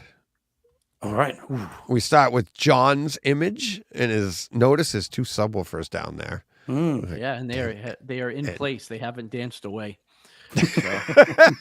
This isn't an action shot, everybody. No, yeah. So obviously, we've already said it. We're going to talk about Crouching Tiger, Crouching Hidden Tiger, Dragon. Steve and I both watched the 4K disc with HDR and Dolby Atmos. Yep. DJ, I'm assuming Kaleidoscape. 4K Atmos. Same thing on Kaleidoscape. Yep. So I got to imagine, for you guys, I think it should be in agreement that, I mean, it looks amazing. Nope. Yeah, I've seen this many times, but this is Yeah. the first time I've ever seen it in HDR 4K. I didn't see this in the theater, so this is the first time I've ever seen it large and in charge. Yeah. Like that. And again, we haven't discussed previously, although I have a pretty good idea how Steve views this movie as well. It's a masterpiece of the genre. I don't know that it's a masterpiece of a film like in the world, but of this genre, it is fantastic. It's beautiful. It's cinematic. The score, I think it won the Oscar for this. Yeah. Its score. It's haunting. It's amazing. And yeah, just a fantastic movie. So, Having suffered through Gemini Man, having suffered through Billy Lynn's long halftime walk, it's nice to see an Ang Lee film that I enjoy. So Hulk. Well, the Hulk's all right. yeah. I know. Not as good. Not as good. I prefer the Louis Leterrier version personally, but yeah, the Hulk's okay. Very, very of its time. Right. So, Yes. Yeah, this is the rare martial arts movie that crossed over into the mainstream. You know, it was nominated for best It film. was as well, nominated wasn't for best film. It Yeah, did best win director best too. foreign film, I believe. Yeah, but- yeah. So this was a crossover into the mainstream, and it is a lovely film. A lot of people wanted it to win. There was a lot of Oscar Mm. buzz for this. A lot of Yeah. people wanted it to win. Yeah, it's So- a lovely film. It's a really well told, easy to watch, very enjoyable movie. And told with an Eastern flair. You know, I mean, by the way, the problems filming this were legendary as well. I didn't realize Chow Yun-fat, Michelle Yeoh didn't speak Mandarin and had to learn Cantonese and Mandarin to even do this film. Oh, really? And I didn't know that they either. speak it with an accent. Apparently, I've been on IMDb, fellas, and because I can't help myself. And so there were all kinds of issues filming this, and all kinds of problems with it, and chopping and changing of actresses sequences. There was the woman who plays Jen, who of course Ji Xiaomu, something like that. Yeah. She was dropped in 2 days before they started filming because really? the actress that was originally, get this guys, the actress that was originally cast was pulled off the film by her agent to go and film a Pepsi commercial. Oh my God. So she went and did that. Good call. Jin Jiamu or Ji Jiamu Right. stepped in, becomes in an Oscar-winning movie, becomes an international star, and we've never heard of the poor girl that went and did the Pepsi commercial. I'm told she changed agents after that. I wonder why. So anyway, but the film's really, really good, and it hasn't aged differently. It's still just as good now, I think. Now, tell me though, guys, what you thought of the video. Because I've got some issues with the video a bit. Really? I thought it was I thought it looked great. really good. Yeah. Okay. Because I thought initially when it first comes on screen, it's very soft. Right. There's a long shot of the village over a lake, and I thought that looked really soft. And when I first saw that, I thought, that's a problem. And I was thinking, oh God, I hope it's not, because I've had the 4K disc for years and I've never got around to watching this, which is why I was glad to Yeah, me finally neither. revisit it. So, and I wondered if this was pre the Sony remasters, that because they've been very, very good recently, haven't they, the last few years. Right. So it started soft, and there were some shots, and only individual shots, but there were some shots that I thought looked very digital because of the grain management, and it looked manipulated, and it stood out to me a little bit. They are only shots, not scenes, because there are entire sequences in this that look incredible. The nighttime scenes look great. Some of the later kind of daylight stuff looks beautiful. But there are individual shots that look digitally manipulated in terms of the grain, and there are some softer shots from some of the exteriors.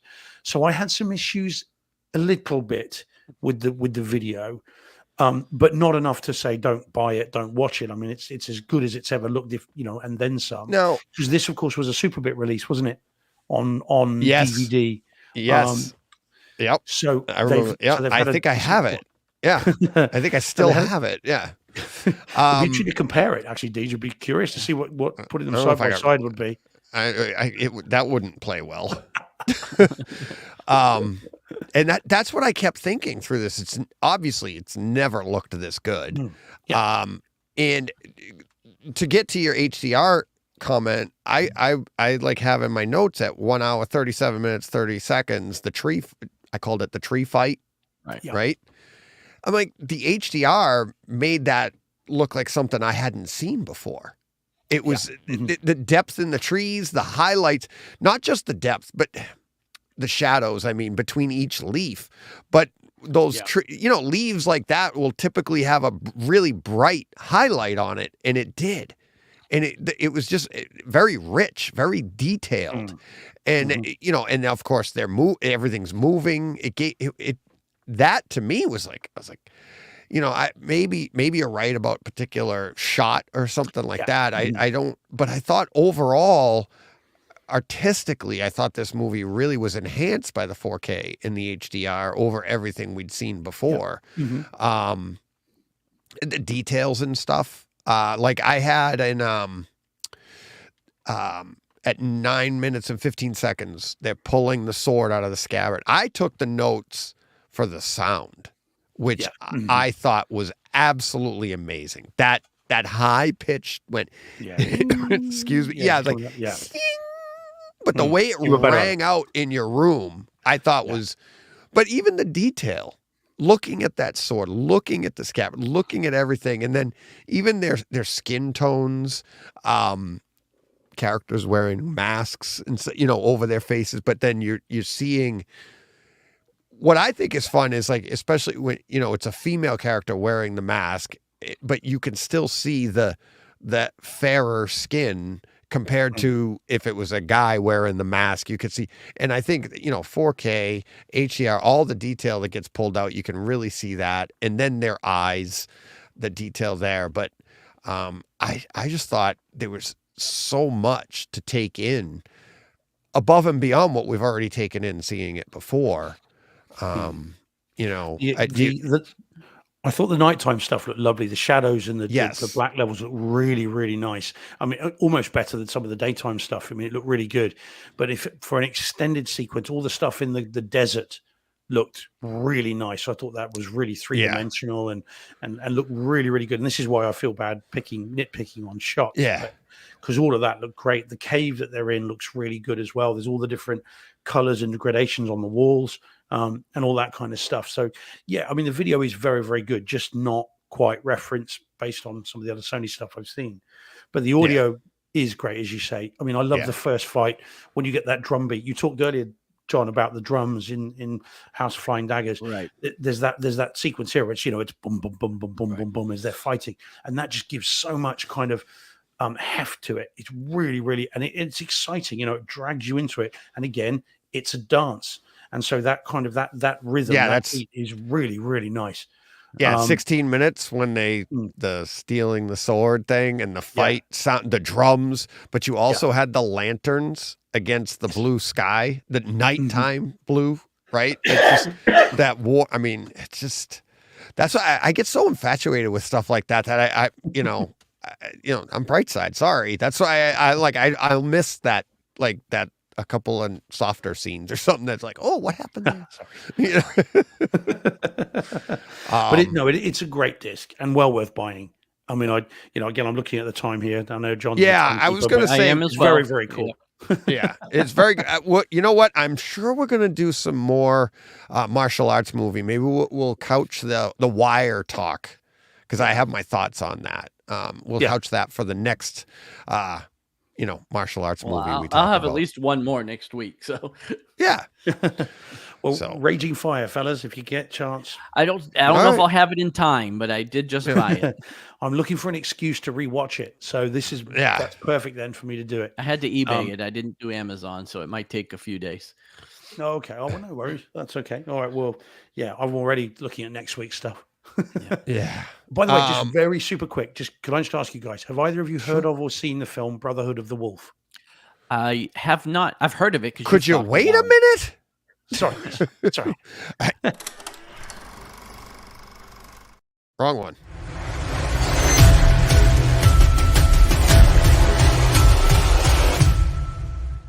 Oh, of course. What were you talking about, Steve? Sorry. I forgot it's coming out there next week. Sorry. Yeah. You've talked about it before. Yeah. Well, I actually just saved it on my Hulu or something so I could watch it. Because I'm not sure if I'm going to buy the disc. I don't know if I'll like the movie. Unless you just really sell me on it. Well, I've never seen it. Okay. However, now the reason I haven't seen it, number of reasons, but one, let me see if I can tickle and tantalize your cinematic taste buds, John. Okay. Period, epic, French language, martial arts. Mark Dacascos is in it. Werewolf. Werewolves. Yeah, you've got me. I mean, I don't know. It should be called Brotherhood of the Wolf for John and Steve. Right. That's what it should be called. But the reason that I've never watched it is because this is one of the movies like Blade Runner that there's lots of different versions of it. And I've never known until now which version to see. And this is the director's cut, 150 minutes long. But it's the director's cut. And apparently it is fantastic.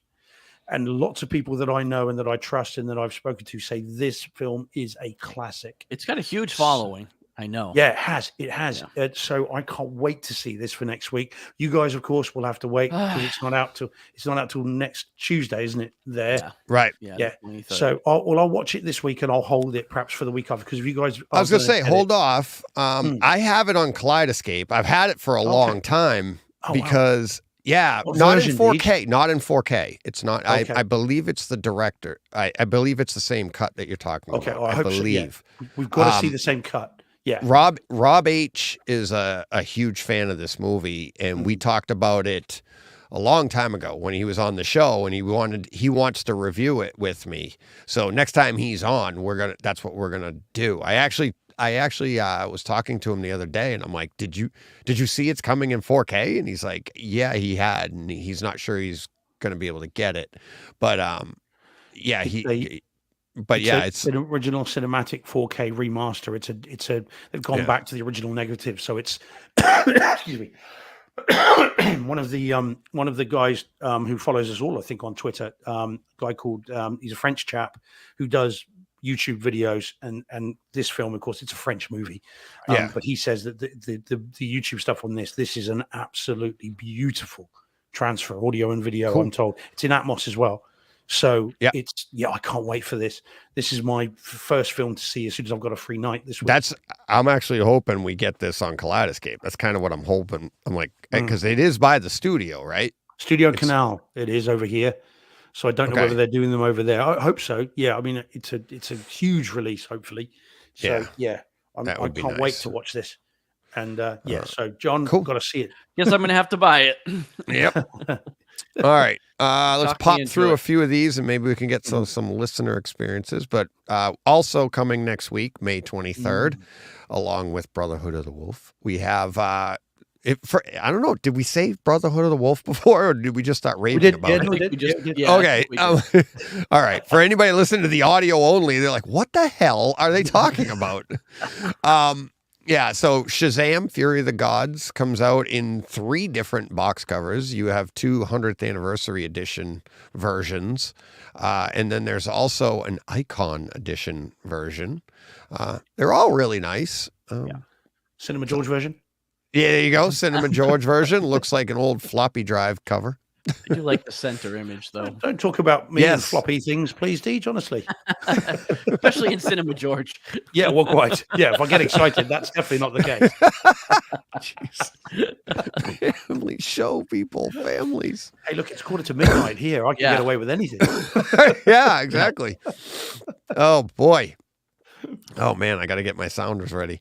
Yeah, I do. I like the center image as well, John.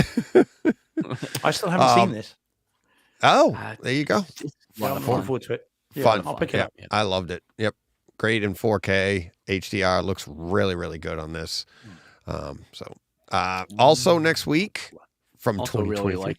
I enjoyed this movie. Creed 3 also is getting Creed 3 is also getting 3 box covers or artworks or whatever you This want is to call all it. geared for you, DJ. I I think the know. studios have gotten I wise. have them on Kaleidoscape. I got to Yeah. buy 3 covers. Right. I also haven't seen this. I can't wait to see this. I'm This really I haven't is a seen lot this of- one this yet is a lot either. of fun too. Yeah, I know you really like liked it, didn't you, Yeah. John? I'm looking did. forward to this. Yeah. Yeah, it's going to be great. Although we're really going to want Jonathan Majors getting beaten up. I was this gonna time. say a little tough with Jonathan Majors, but innocent till Yeah. proven guilty. Well, that's what I like to tell my clients. Right. Okay, moving on. That's the bill of this is goods I already, sell them.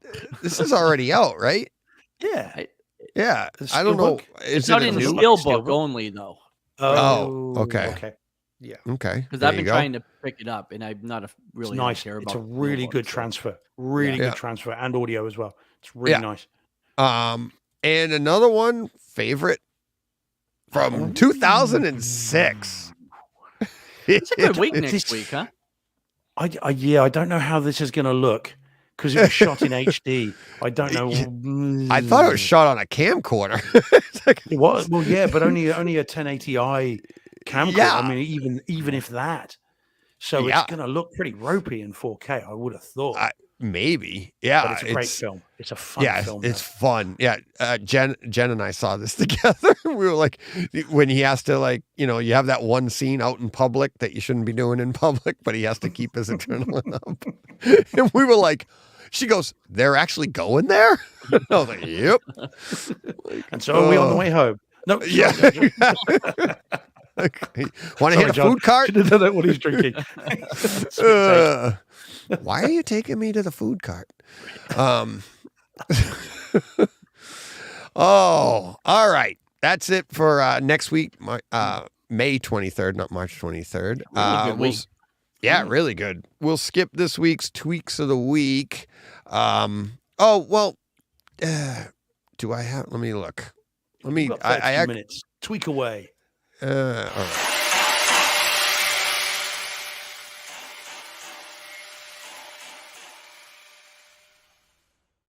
Where is my tweak of the week? I don't have the image for it.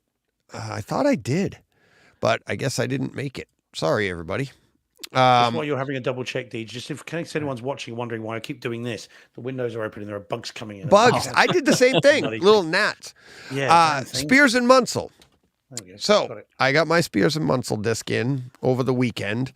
Again, much like yesterday, and we're trying to book a guest. I was in the middle of something. I was in the middle of tweeting out that I got it. Something happened.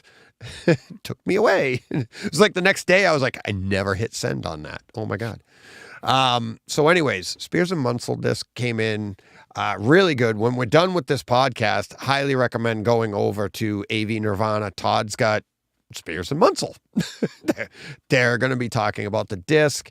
As Todd said, it's not necessarily a how-to. A lot of people are having, there's a lot of confusion. It's definitely, Spears and Munsell's always been a little bit more confusing than, Video Essentials, but I've loved their disc for years.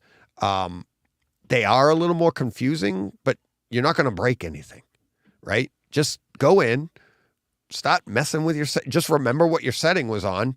And if it says adjust brightness, screw with your brightness setting, see which one makes it work, right? This one actually has a nice book. It'll explain a little bit more to you. But yeah, I really enjoyed it. I really enjoy using it, I should say. It's like I've talked about it in the past. When I change the bulb, I throw the Spears and Munsell in. I get my, my black levels. I also use my Video Essentials disc as well. So this new one is much of the same, a little bit more detail. One of the fun things I did with it that I don't believe it wasn't on the other one. This one has Atmos, and you can do bass sweeps with it. So a lot of fun running the bass sweeps, they call them rattle tests on the disc. So you're listening for it. It's going from I use the 200 down to 15. And in a normal movie, you wouldn't hear the rattles because there's other stuff going on. But when there's nothing but the bass sweep, and I haven't done bass sweeps in years, and having my two subs going down to 15, all the way to 15, it's like right around 80, you get that. All of a sudden, I'm like, oh my God. So I started walking around my room, listening to where the little rattles were, and you'll hear the vibrate, and then it goes away. But then a new one comes up at a different frequency somewhere else. So that was fun. But what was really fun was getting to, and now, again, I haven't done them in years since I've had subs that can go sub 20 hertz. And to hear under 20, or once you start to get to 20, you can't hear anything, but you feel it, or your stuff does. So you hear the rattle, and it's like, especially my knickknacks on the back, and you'll hear that, and it goes under 20, and it's still going down, and you're at 15, and you'll hear the, and then it's over. So you went all the way to 15, and that's the only way you can tell is by little vibrations you get. While I was walking around my room, I got the null overhead, like not a null, but the bass sounded different on either side of me, of my prime listening position. Sounded great where I was standing up, but then when I walked to the left or the right of my prime listen, it sounded different. Not bad, just different. The bass was a different note. And I'm like, oh, but then I sat down and I went right into it. So I'm like, oh, that was cool. I'm like, that's what's, have fun with it. Do stuff like that. So, anyways, all right, that was my tweak of the week. Wanted to get that out, and I highly recommend going over to AV Nirvana. That's where I'm going to try to go. Probably be watching it in the background while I do some other stuff. So, all right, let's get to.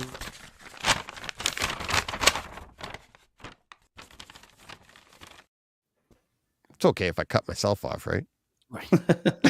Let's get to listener experiences. All right. This one was left over from last week. So, John, you want to read that one? Greetings, DJ. Thanks for the refresh info take on hockey. Yeah. And rooting for the Oilers. They spanked the VGK last game. Let's hope it continues. Brightside Sports can be your next podcast. LOL.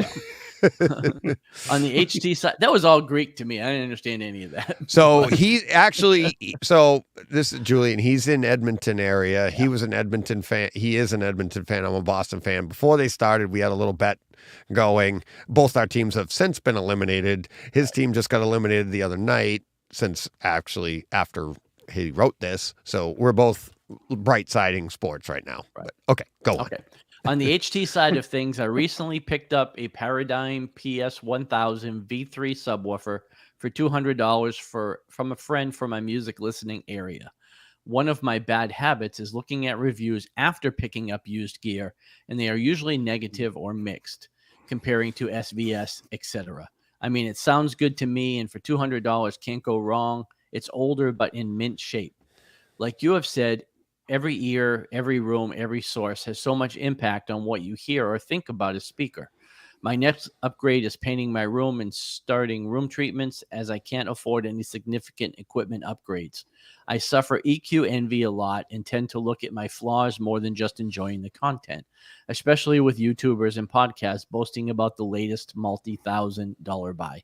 A new projector and receiver would be my next big items. Mine are over a decade old. Watched the new Ant-Man movie and thought it was okay, looked good and sounded pretty good with all the action sequences. Have you checked out the season 2 of Star Wars Visions? It's really cool and a fresh style of watching the Star Wars universe. Can you pull the graphic down for me, please? Yep. Sorry about Hope that. you have a great week. Take care, and thanks again for the shows. Say hi to the boys. Julian from Vibe Installs. Oh, I guess it wasn't actually covering anything up. Yeah, I was going to say. Yeah, but you don't know that. But I didn't know that, right? Right. You don't know that. So, yeah. No, cool. Yeah, it's suffer EQ envy a lot and tend to look at my flaws. And that's what we all do. That's what I was like, Yeah, and, but you shouldn't. This is the thing. I would say to Julian, for what it's worth, for what he cares about a British lawyer telling him, who cares what's on YouTube? Who cares what anybody else says or thinks?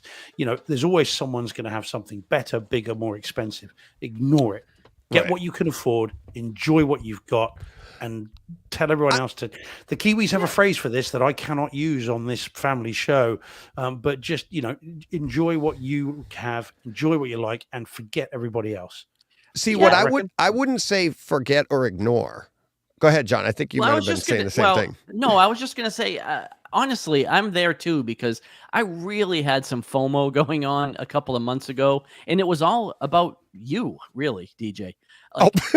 You have, the Kaleidoscape, the Lumigen, and I had talked myself into needing these things because I felt like I was missing out on an experience that you were having. And as I was watching some of these movies over the last couple of weeks and realizing, my system looks great. It sounds great. Would I still like to have a Lumigen? Sure. Would I like to have a Kaleidoscape? Sure, maybe someday. But I'm not missing anything in what I have. I don't have some of the conveniences that you have with the Kaleidoscape. But again, I don't watch my movies that way, the same way you do either. So yeah, don't, like Steve just said, don't and worry about what anybody else is doing or what anybody else has. Well, like your system and upgrade something because you want it. Exactly. And that's exactly. And don't and John and I have had this conversation for years, going all the way, going back to the beginning. And my thing is what I think it's get something because you want it, not because somebody else has it. Now, maybe you saw that somebody else has it and then you want it for whatever reason. And to me, and I think this is a great comment to end on too, to talk about, because it's what we all do. Now, why do you have FOMO? What are you missing out on? And John and I know we went through it pretty much together growing up in home theater. It's when you first start out or even in the middle of it. And when I say first start out to the middle, I'm talking you first start out and then 15 years later, you're kind of in the middle. You're always going to be looking for improvements. Why do I have a Lumigen? Not because I knew somebody had one and I thought it would be good. I saw problems in my system that I could not solve, and this was the best way for me to solve it. That's why I enjoy my Lumigen, is because I had issues that I could not solve. So there were people telling me there are other ways to do it. And you're right. I could do it this way. This, I feel, is the better way. Regardless, it's what I'm doing. I'm not trying to copy other people because they just happen to have one. Get stuff that if you have a problem, solve that problem. If you have a need, take care of that need. like me, I don't want to have to get up and change my discs. The Kaleidoscape answers that question. It's something I've wanted for 20 years. So it's like, I mean, it's good. I'm not like Steve said, it's like, don't worry about, no. Pay attention to what other people have. That's what I've been doing for 30 years. I watch these expensive systems and get ideas on how I can make mine better. That's all. But don't think that yours isn't good just because you don't have that next step yet. You know? Yeah, I mean, I just think that it is a fool's errand to be constantly looking outside. You keep doing that, and you're not got what's right in front of you, and you're not enjoying what you've got. It is my concern. That's my worry, and that's why I think it's you're always going to see something better. Always. Hell, look, I was looking at some pictures taken from inside of Steven Spielberg's viewing cinema room on his yacht, and I'm not looking at that and thinking, oh, do you know what? Oh God, I could never afford that. So now my system's crap. It's just enjoy what you've got, get what you like, and and just as you said, watch it if you want to, and then take what you want from it, but don't let it ruin your enjoyment of what you've got. Especially everybody watching or listening to this podcast, there's always people that we admire and systems that we admire. And there's always people admiring our systems. Right. At all. So we're in that sweet spot in the middle. It's like we always have some place to go, which is what makes it fun for us. But there's always people going, how did you do this? Which is fun for us. Right.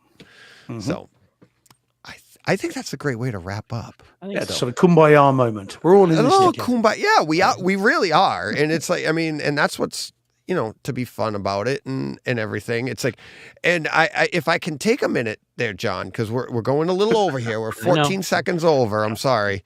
Not me. You got to apologize to. It's George. Yeah, I know. What's going on? Sorry, just drifting off there, guys. Yeah. No, so get my pillow. I can bring it in. We obviously this new format. We're cramming on. First and foremost is our home theater experiences. We will get to the comments that we didn't get to this week. We'll have them next week. I guarantee you I'm not going to be able to watch as much stuff by next week as I did this week. Promise you that. But I did want to get these out. I didn't have time today to make the graphic for them, but I did see them. Everybody, we did get 2 new 5-star reviews on Apple iTunes. Okay. Nice. First one came in from Husboo. I wonder who that is. My favorite home theater podcast, 5 stars, says a great podcast for home theater fans. They watch the movies that need watching. The tech and equipment of multiple listeners is discussed along with their HT experiences. Same day, we got one from Mark V. I wonder who that is. Very discreet name. Right. Awesome home theater podcast, 5 stars. The Triplets discuss movie experiences and HT gear with listeners weekly. With listeners weekly. Literally everything is discussed. I have bought so many movies because of how great their experiences sound. This podcast is always improving and evolving, and pretty soon it'll be It cut off. I don't have the whole graphics, but I know what it says. That's why I'm laughing. It's like, as I was reading, I'm like, I'm not going to be able to finish this because it's not there, but I remember it. Pretty soon, it'll be like listening to Dolby Atmos. Dolby Atmos. So we upticked it from Dolby. I was like, that is awesome. It's like, it'll be like listening in Dolby Atmos. So that was awesome. Thanks, Mark. And thanks, Husboo. Thank you very much. Patreon support, all of that. Juvenile diabetes this month, we're giving to that. We had some donations come in. I have it in the notes. Let me get to that quickly. We got, obviously, Johnny Speakers did step up. He was the first one. I did mention it last week. I wasn't sure to remember what the amount was. $10. We said last week, Danny Speakers came in hot with $100. And Van Gool donated more heat with $25. So awesome. We're doing well this month on the popcorn. Patreon standing pat where we were. Could use some help in both directions for that. For juvenile diabetes. 100% this month is going to juvenile diabetes. And Joe Klosnick, the listener that had the idea, said he's going to match it. So the more popcorn comes in, Joe will match whatever we as a podcast, as the listeners, donate. Whatever we give, he's going to match it. So that'll be cool. So, all right. Did we nail everything there? I think so. Are we done? We're a little bit over. 3 minutes Little again. I over, think that's our time. 7:03. All right. All right. Thank you, everybody, for watching, listening, participating. 5-star reviews recommended. Boxes of popcorn, really appreciated. Blah, blah, blah. All of that good stuff. What are we going to do? Go push play. What he said. And we're out.